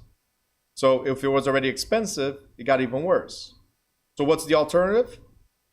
Migrate. And New York started flowing into Jersey. Like literally, you open the faucet and just boom, everybody came in. And that's why Jersey City, Harrison, Kearny, Newark, Linden, Rahway, everything, yep. Not just because of Prudential, this was all together, but yes, Prudential Center helped a lot. Are you guys understanding this? So New York just flooded into Jersey, and the people on this side knew what was about to happen. Okay? There was no reason for Jersey City to go from $250,000 a pop, the brownstones, to now 1.2 million. Examples. Brooklyn, the same thing. There's no reason, no explanation other than we know what's about to happen. People will pay to live here because it's less than New York. It's only 10, 15 minutes away. And they get a backyard, they get a front yard, they get a side yard, they get a garage, and they actually get a bathroom. I mean, an actual room. Some people in New York were using the bathroom as a room. That's why I played that one. All right? But yeah. What's the next hit? Very simple. Watch out for this brand. That's the next hit. All right, there's a lot of stuff still happening here, and we're gonna have to wait. In terms of market growth, all jokes aside, but in terms of market growth, get the master plan. First of all, I've been saying this. No.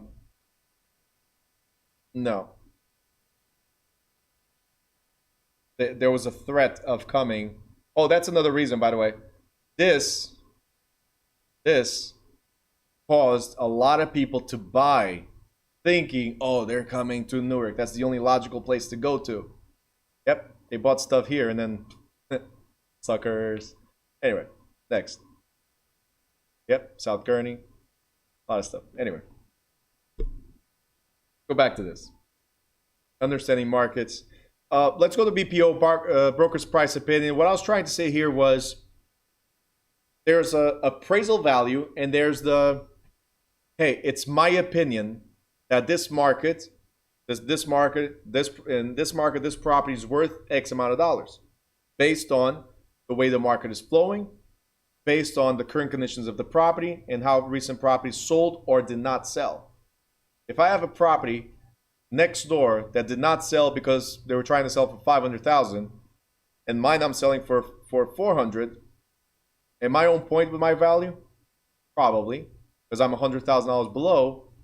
Most likely, most likely it will be worth that money, or even more. Anything above 500 was not selling. If we look at different properties that did not sell, so I can tell you for sure your value needs to be below the 500. You got it? So I could dispute any appraisal, either way, up or down. I can dispute any appraisal by giving my opinion. You got it? Because I understand this market, while appraisers, they come from all over the state. This is my market. Don't come tell me in my town how much this is worth. You got it? So we can dispute. It's called an appraisal rebuttal. We use a BPO, broker's price opinion, to then say, hey, appraiser, I think you're wrong because of this, this, and that.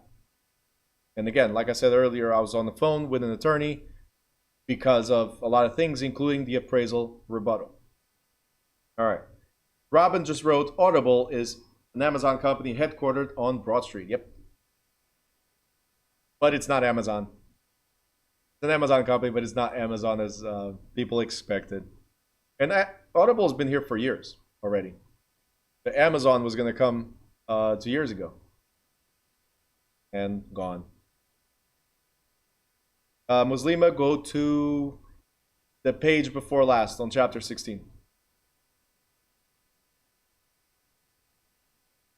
And it will say right on the right hand side in the middle says New Jersey. In New Jersey, appraisals got to be performed by state certified appraisers. And if you go a little bit down, it says broker's price opinion or BPO.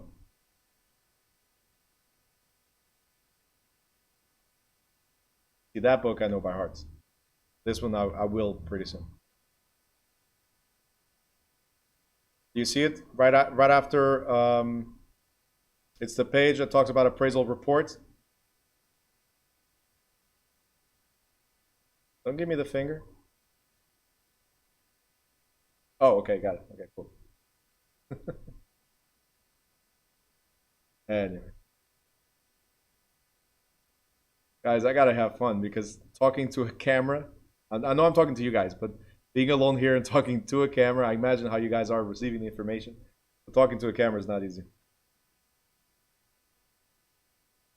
The advantage...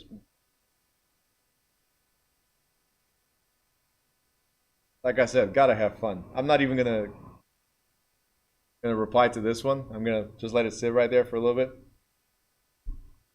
while I go to the next part of it.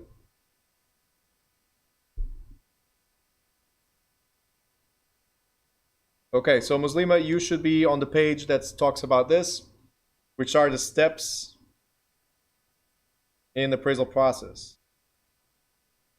Nurka, yes, I know the whole book by heart. I just don't know all the page numbers, some of them. But again, I was teaching the same book, just different versions. I was teaching the same book for almost 5 years. So this one, I don't know the book. I've read it a couple times to highlight and go to the focal points, but not in depth. So I'm going as I'm going with you guys. You know.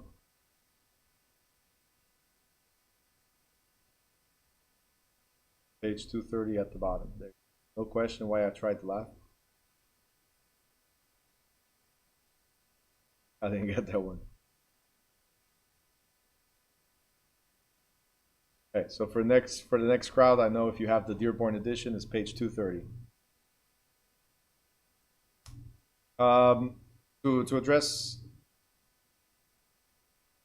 that, Ron Burgundy. To address Francielli, so you got your license and started teaching. I've been teaching for longer than that, just not the realtor's side, so the salesperson. So I've been teaching since 2008 real estate investments. Okay, so, and I've been investing for almost 16 years. So when I got my license, I took the course in 2005, this course in 2005, and then I did not move forward. Because as an investor, I didn't think at the time properly. The guy that was teaching couldn't explain it either, the investment side of it. I didn't think of how to be both a realtor and an investor. So it took years for me to figure out, wait a minute, I can do both if I do it this way or that way. So there's different ways that I can be both on the field and off the field. Let's put it like that, without losing a license or compromising the deal. So at the time that I became a realtor, right, I did right after apply to get my my license. So based on experience, they qualified me based on experience, based on degree, and based on a bunch of other stuff. So they qualified me for CE credits, and then right after for pre-licensing, which is what we're doing now. Yep. Okay. Next.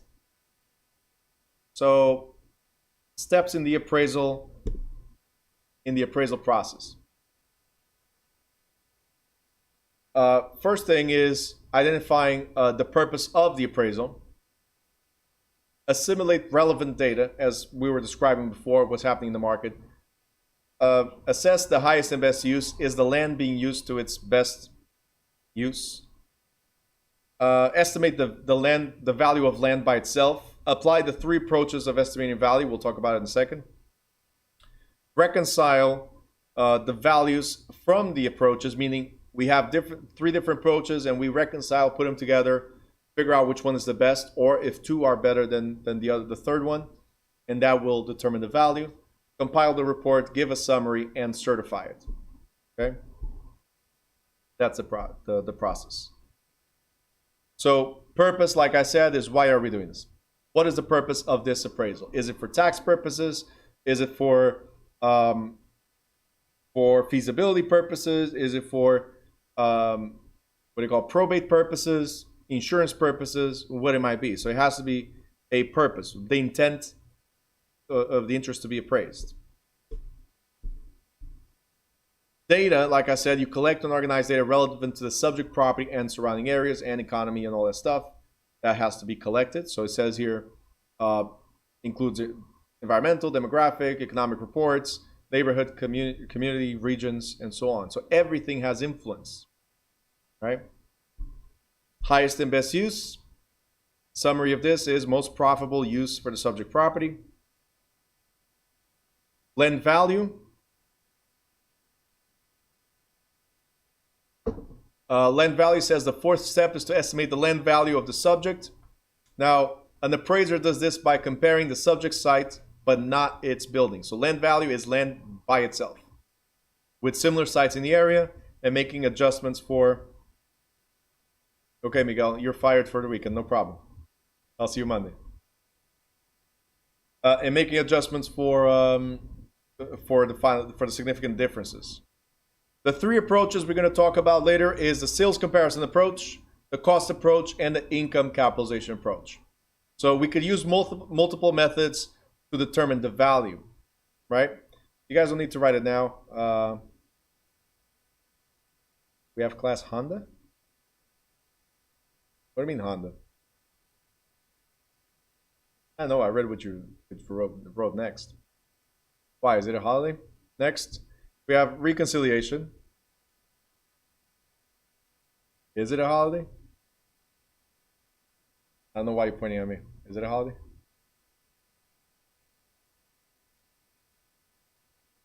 You're pointing at me, it's a teacher's holiday? I'm a little lost. Is there something on my face? Anyway. I know. I was ignoring that. Thanks, Ronan. No offense to anyone, but if that's your religion, that's your religion. Enjoy your day off. I'll respect. But if I was going to stop for every single holiday in this country, whew, Like every calendar day is blocked. Right? Am I wrong? Every single calendar day is blocked. It's crazy. Anyway. All right, so not a holiday for me. Verona says it's my Jewish holiday. Sorry.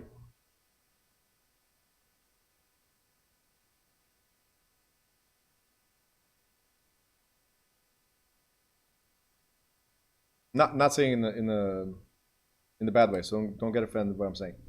Okay? Yvette, it's a Hispanic Heritage Month. So take the month off. What are you doing here? Look, I respect every religion. I respect every nation. I respect every culture and whatever you guys practice or don't practice. Every person, if anybody respects, is me. But success doesn't wait for anybody. So I will not stop. You have the option to replay, because again, if I were to stop every single time, it would be a problem. There's so many. I'm serious. So many holidays out there. By that thinking that way, then I have to stop every time there's a Portuguese holiday. You don't celebrate, but I do. You see what I'm saying? June 10th, Portugal Day. Don't come to work. No, I'm coming.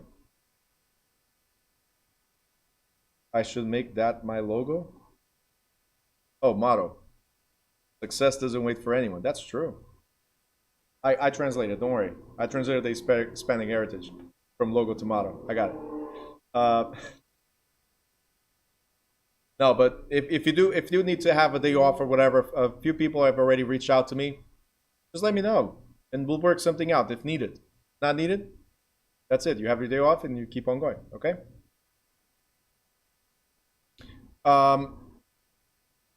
The only reason why I'll stop, by the way, I have to say, the only reason why I'll stop is if I cannot move, because I have back injuries, and sometimes I cannot move, and I'll let you know, hey, couldn't make it. As far as no. As far as anything else would be, there's too much snow, it's impossible to get here, which now is kind of like not an excuse, because I can try to set this up at home with all my kids jumping up and down. Literally all my kids jumping up and down. Anyway,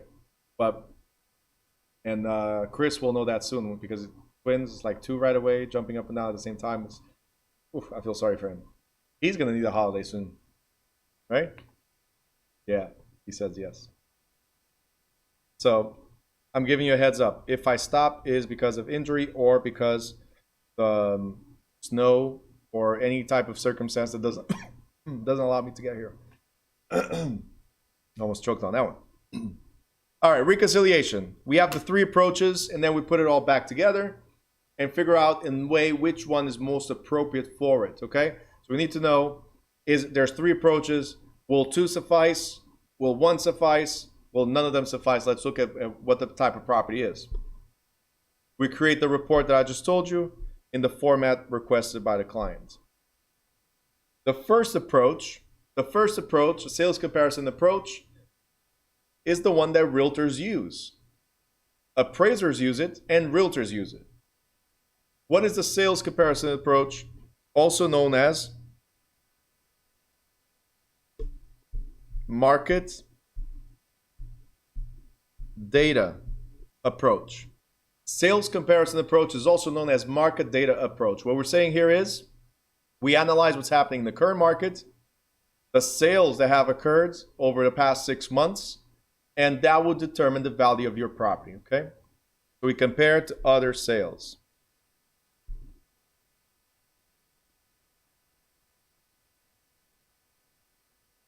The sales comparison approach, also known as market data approach, as I just wrote. I'm telling you, I'm still getting used to the flow of this book. Is used for almost all the properties. It serves as the basis for the broker's opinion of value or broker's price opinion, right? Let me put BPO here again.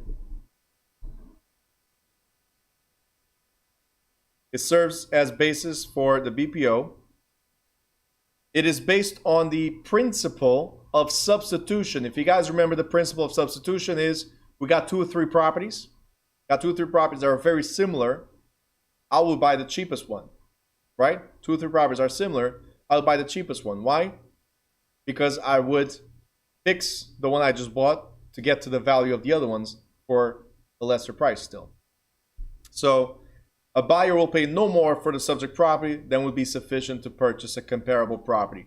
And contribution, that specific characteristics add value to the property.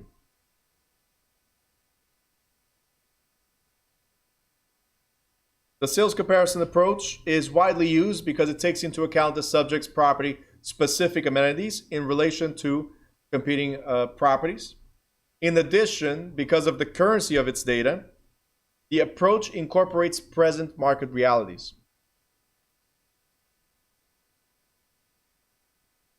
The sales comparison approach is limited to every property, limited in that every property is unique. So as a result, it is difficult to find good comparables, especially for special purpose properties.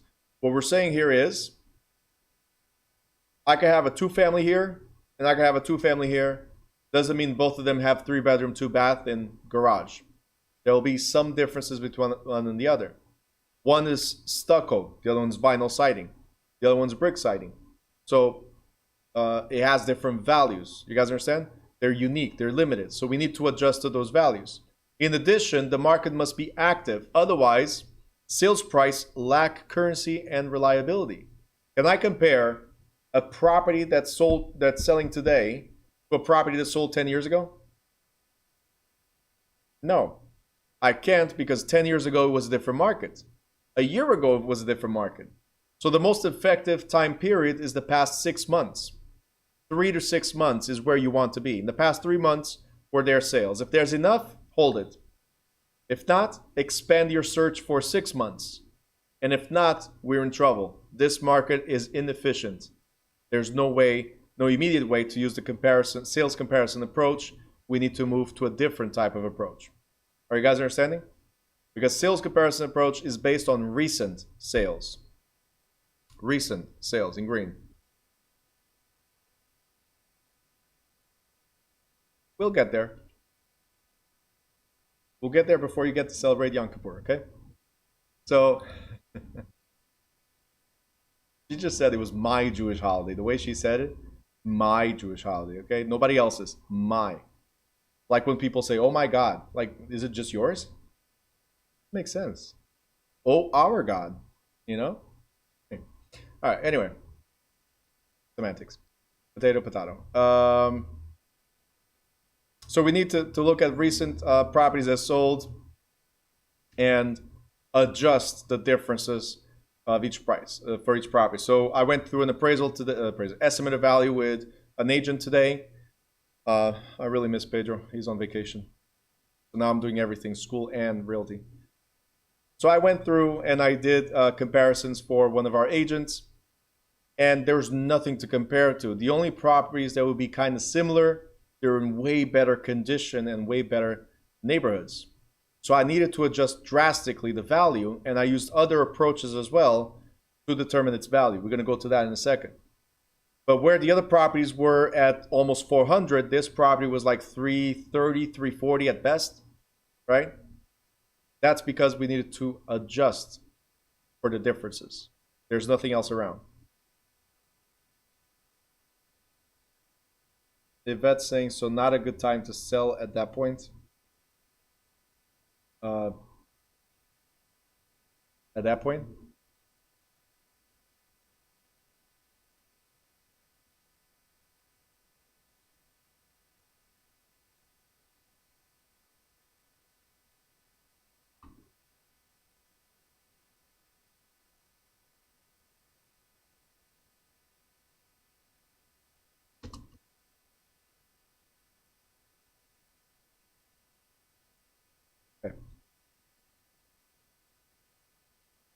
Oh, when you can't find a property. No, it's not that it's not a good time to sell.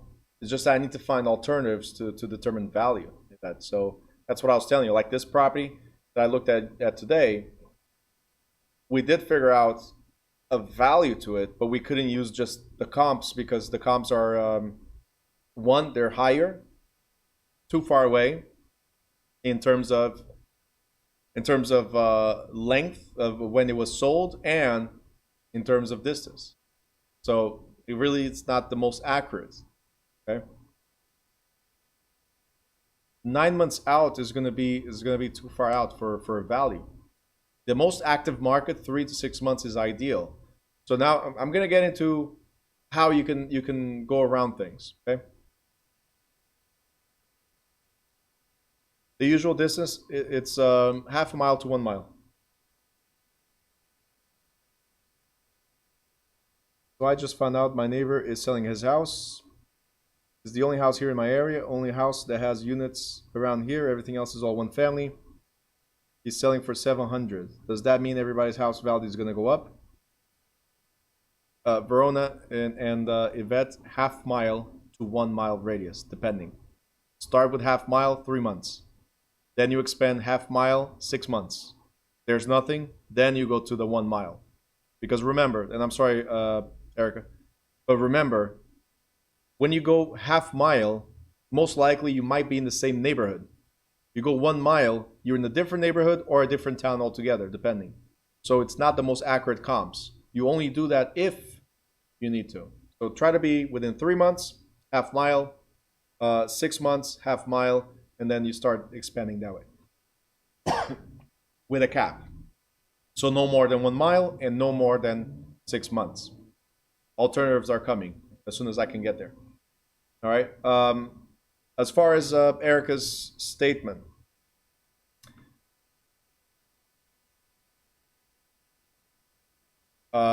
Erica's neighbor is the only house that's a multifamily, right?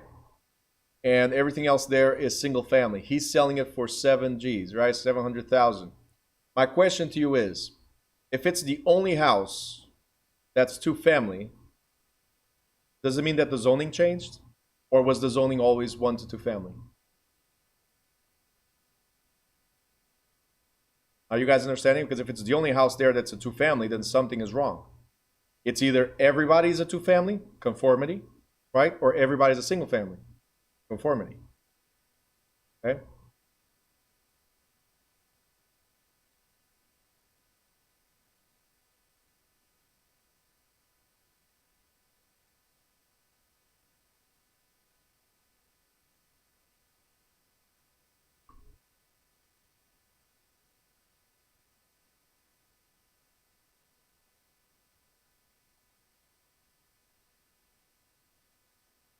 We'll get to that in a second. Only house, 4 units. It's a 4 family in the middle of 1 families? Like literally, it's a 4 family here, everything around is single.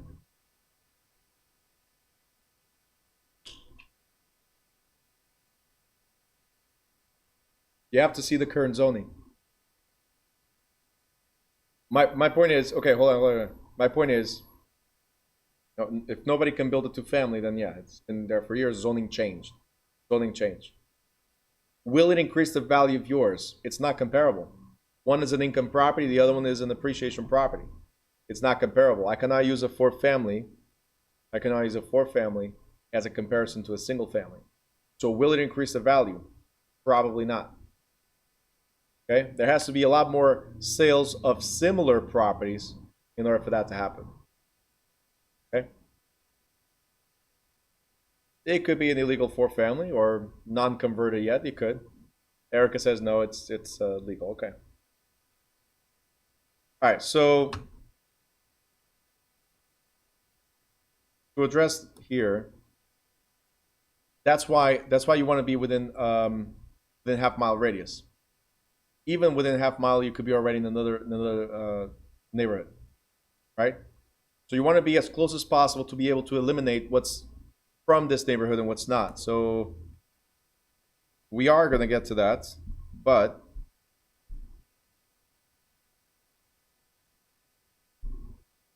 right, here's the roads, there's houses, whatever, houses,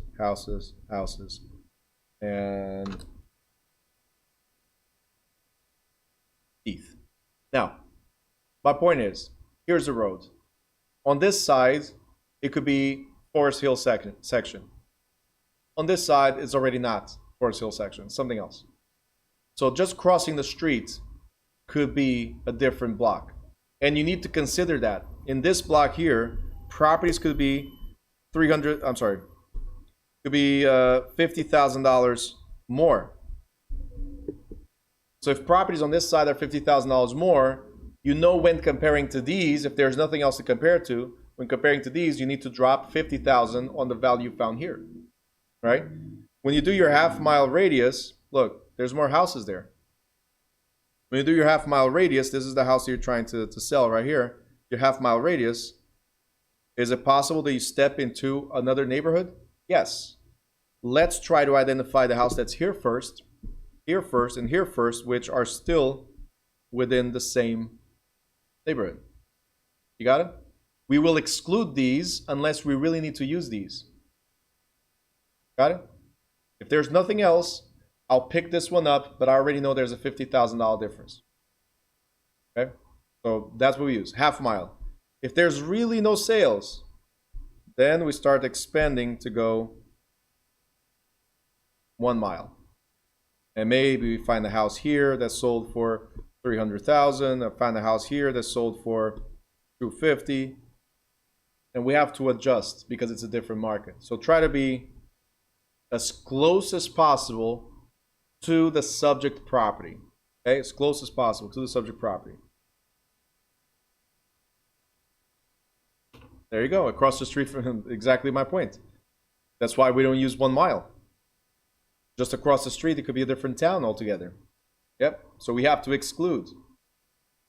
Where I'm at right now, this location, if I go 1 mile, I'm in Elizabeth. I cannot use Elizabeth to compare to Newark, 1. Number 2, across the street, I'm in the Ironbound section, the East Ward. Right now, I'm in the Central Ward. Half mile up, I'm in the South Ward. So, difficult. I have to narrow down as much as I can to where I'm at in order to determine the actual value.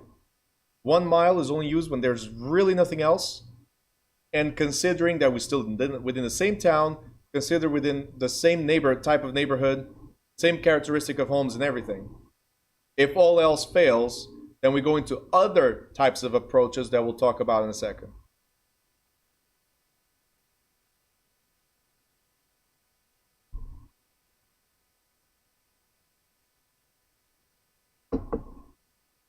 All right. So,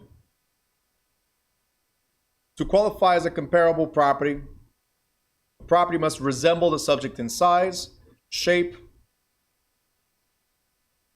design, utility, and location. If it's a single family, you compare it to a single family. If it has 3 bedrooms, you compare it to 3 bedrooms.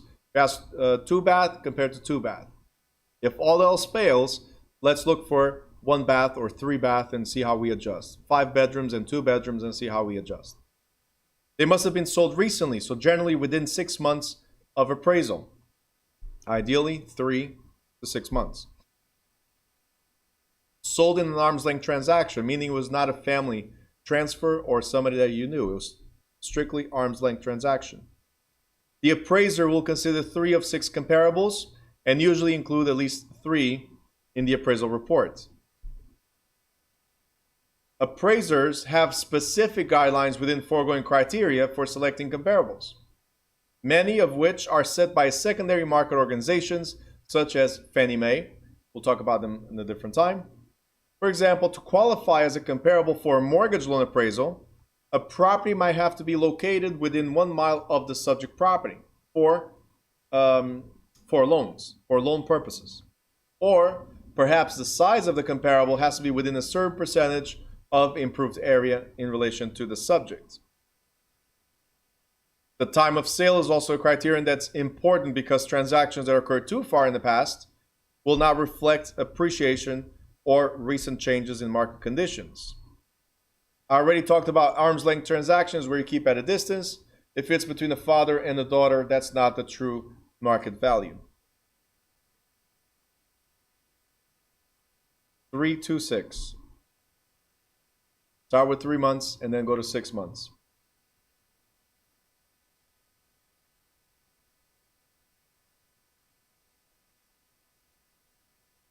Verona wrote, I was going to purchase a ranch home in Roselle, but I couldn't find another ranch comp within 1.5 miles. It's still a single family, so you have to figure out another way to do it. Your realtor should know how to do it, and the appraiser should know how to do it. We're going to learn a little bit of how to do it, and then your broker is going to teach you how to do it in detail. So you should know. If you are a realtor, you should know how to look at comps. Just saying.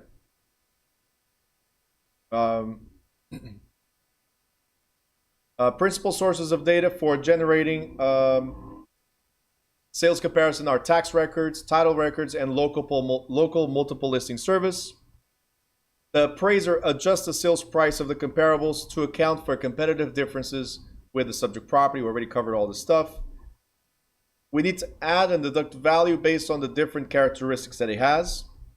So one has a swimming pool, the other one doesn't. Let's say the appraiser in this area believes swimming pools are worth $6,000. So if one has a swimming pool, the other one doesn't, then one is $6,000 less.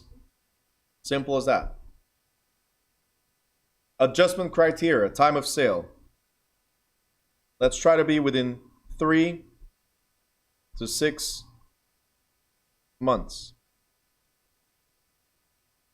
Within 3 to 6 months.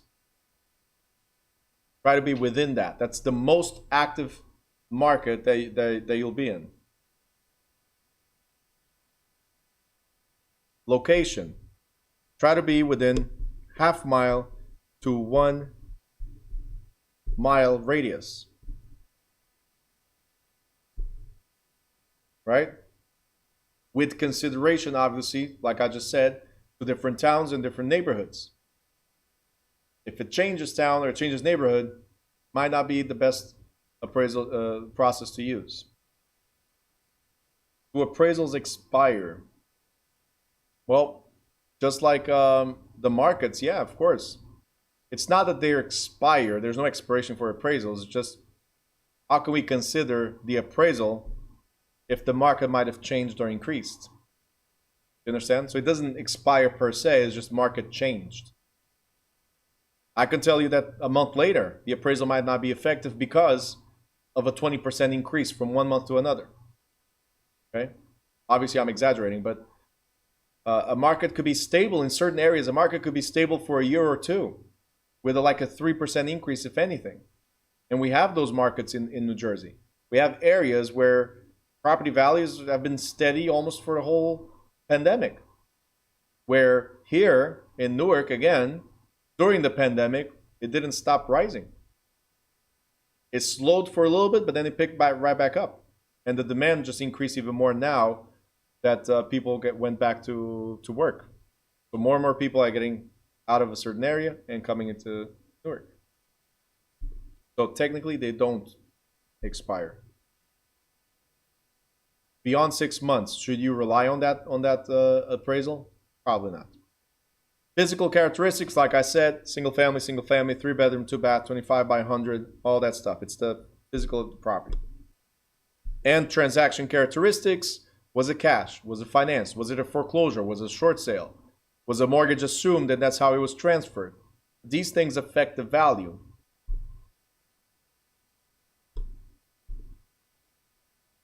Okay, talked about this right here. Page 228, maybe 226 for you guys. A broker salesperson who is attempting to establish a listing price or range prices for a property uses a scaled down version of the appraiser sales comparison approach called comparative market sales, or CMA, also known as comparative market analysis, right? Comparative market analysis. So this is the one I told you we use the same sales comparison approach. It's just that our report is not as in-depth as the appraisal's report is, but our report includes stuff that the appraisal does not.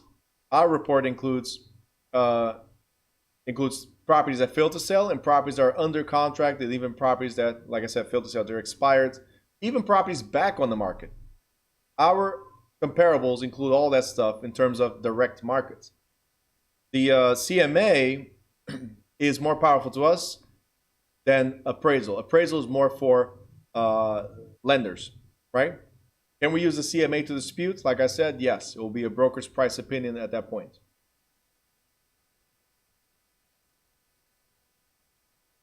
Okay. Comparison illustration, we already went over these ideals. If we're on page 230, I think yours is 228. Here's a simple comparison, right? This is the subject property that we're trying to compare, right? We're trying to sell. Sale date is going to be now. And now we're going to look at how much did property A sell for, property B, C, and D. What were the financing terms? Standard, that means conventional or FHA purchases. Sale date, around the same time, so equal, recent. Location, around the same place. Look, this one's further away, so minus $20,000. Like I was telling you, Verona, you went to a different town, you got to drop the price or increase the price depending on how the values on that town are in compared to yours. So minus 20. Here, age. Subject A is of the same age, more or less, as our property. This one, minus $12,000. This one's plus $10,000. So the age is different. And again, we go adjust all this stuff, right? And the indicator values are here. You see net adjustments. This one will be plus $45,000 minus $145,000 equal, and then plus 35. These will be the adjustments of value when comparing to these properties. That means that our property that we're trying to sell or list is going to be 1.12, and that's the sale we're going to go for. So who determines how much to take off? Again, we go through specialized training. Well, the appraisals go through specialized training, but a bedroom could be, as you see here on the fee schedule, let's say, a table. Bedrooms are $5,000. Okay? It might be different in different towns, but based on this state and based on this county and based on this town, roughly $5,000 is the value that it will increase or decrease from this type of property. A garage, usually same thing, $5,000. Okay? How long will it take a realtor to complete the CMA? It depends. You want to be on-the-fly realtor or you want to be a perfectionist realtor? The on-the-fly realtor will do it in roughly 20 minutes because you put it in the program.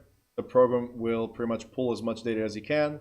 And if you don't do any adjustments after you review everything, the report will be ready in like 2 or 3 minutes after that. So roughly 20 minutes. If you want to go in depth and adjust properly, where you're looking at these differences between properties, you're analyzing properties, right? It'll take a good 45 minutes. Still not that bad. Okay.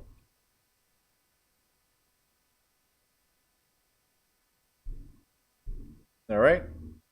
And the next one is going to be the cost approach, but we are at 7:55.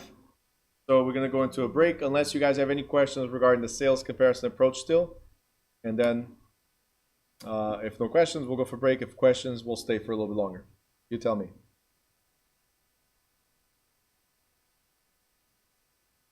Any question marks? Drop them now real quick.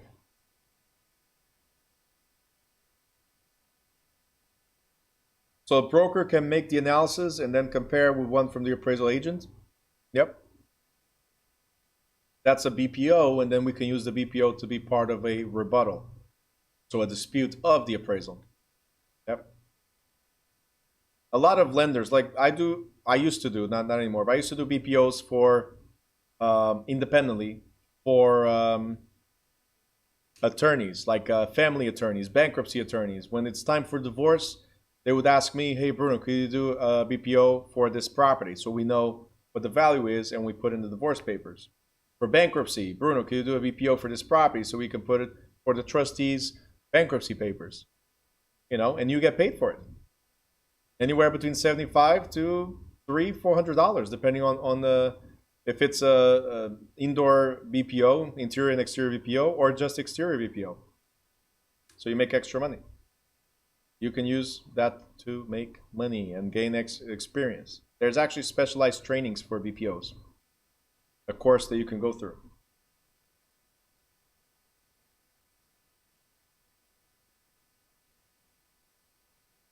Yvette, a sales agent can do almost anything. We call it broker's price opinion because it's representing the brokerage opinion. You're a salesperson within the brokerage. Yeah.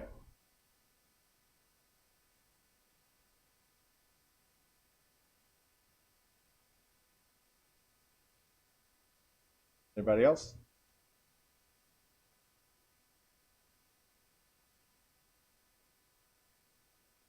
All right. If there's no questions, no more questions, guys, we're going to go to a quick break. We'll be back by 8:10. It's 7:58, 12 minutes. Run.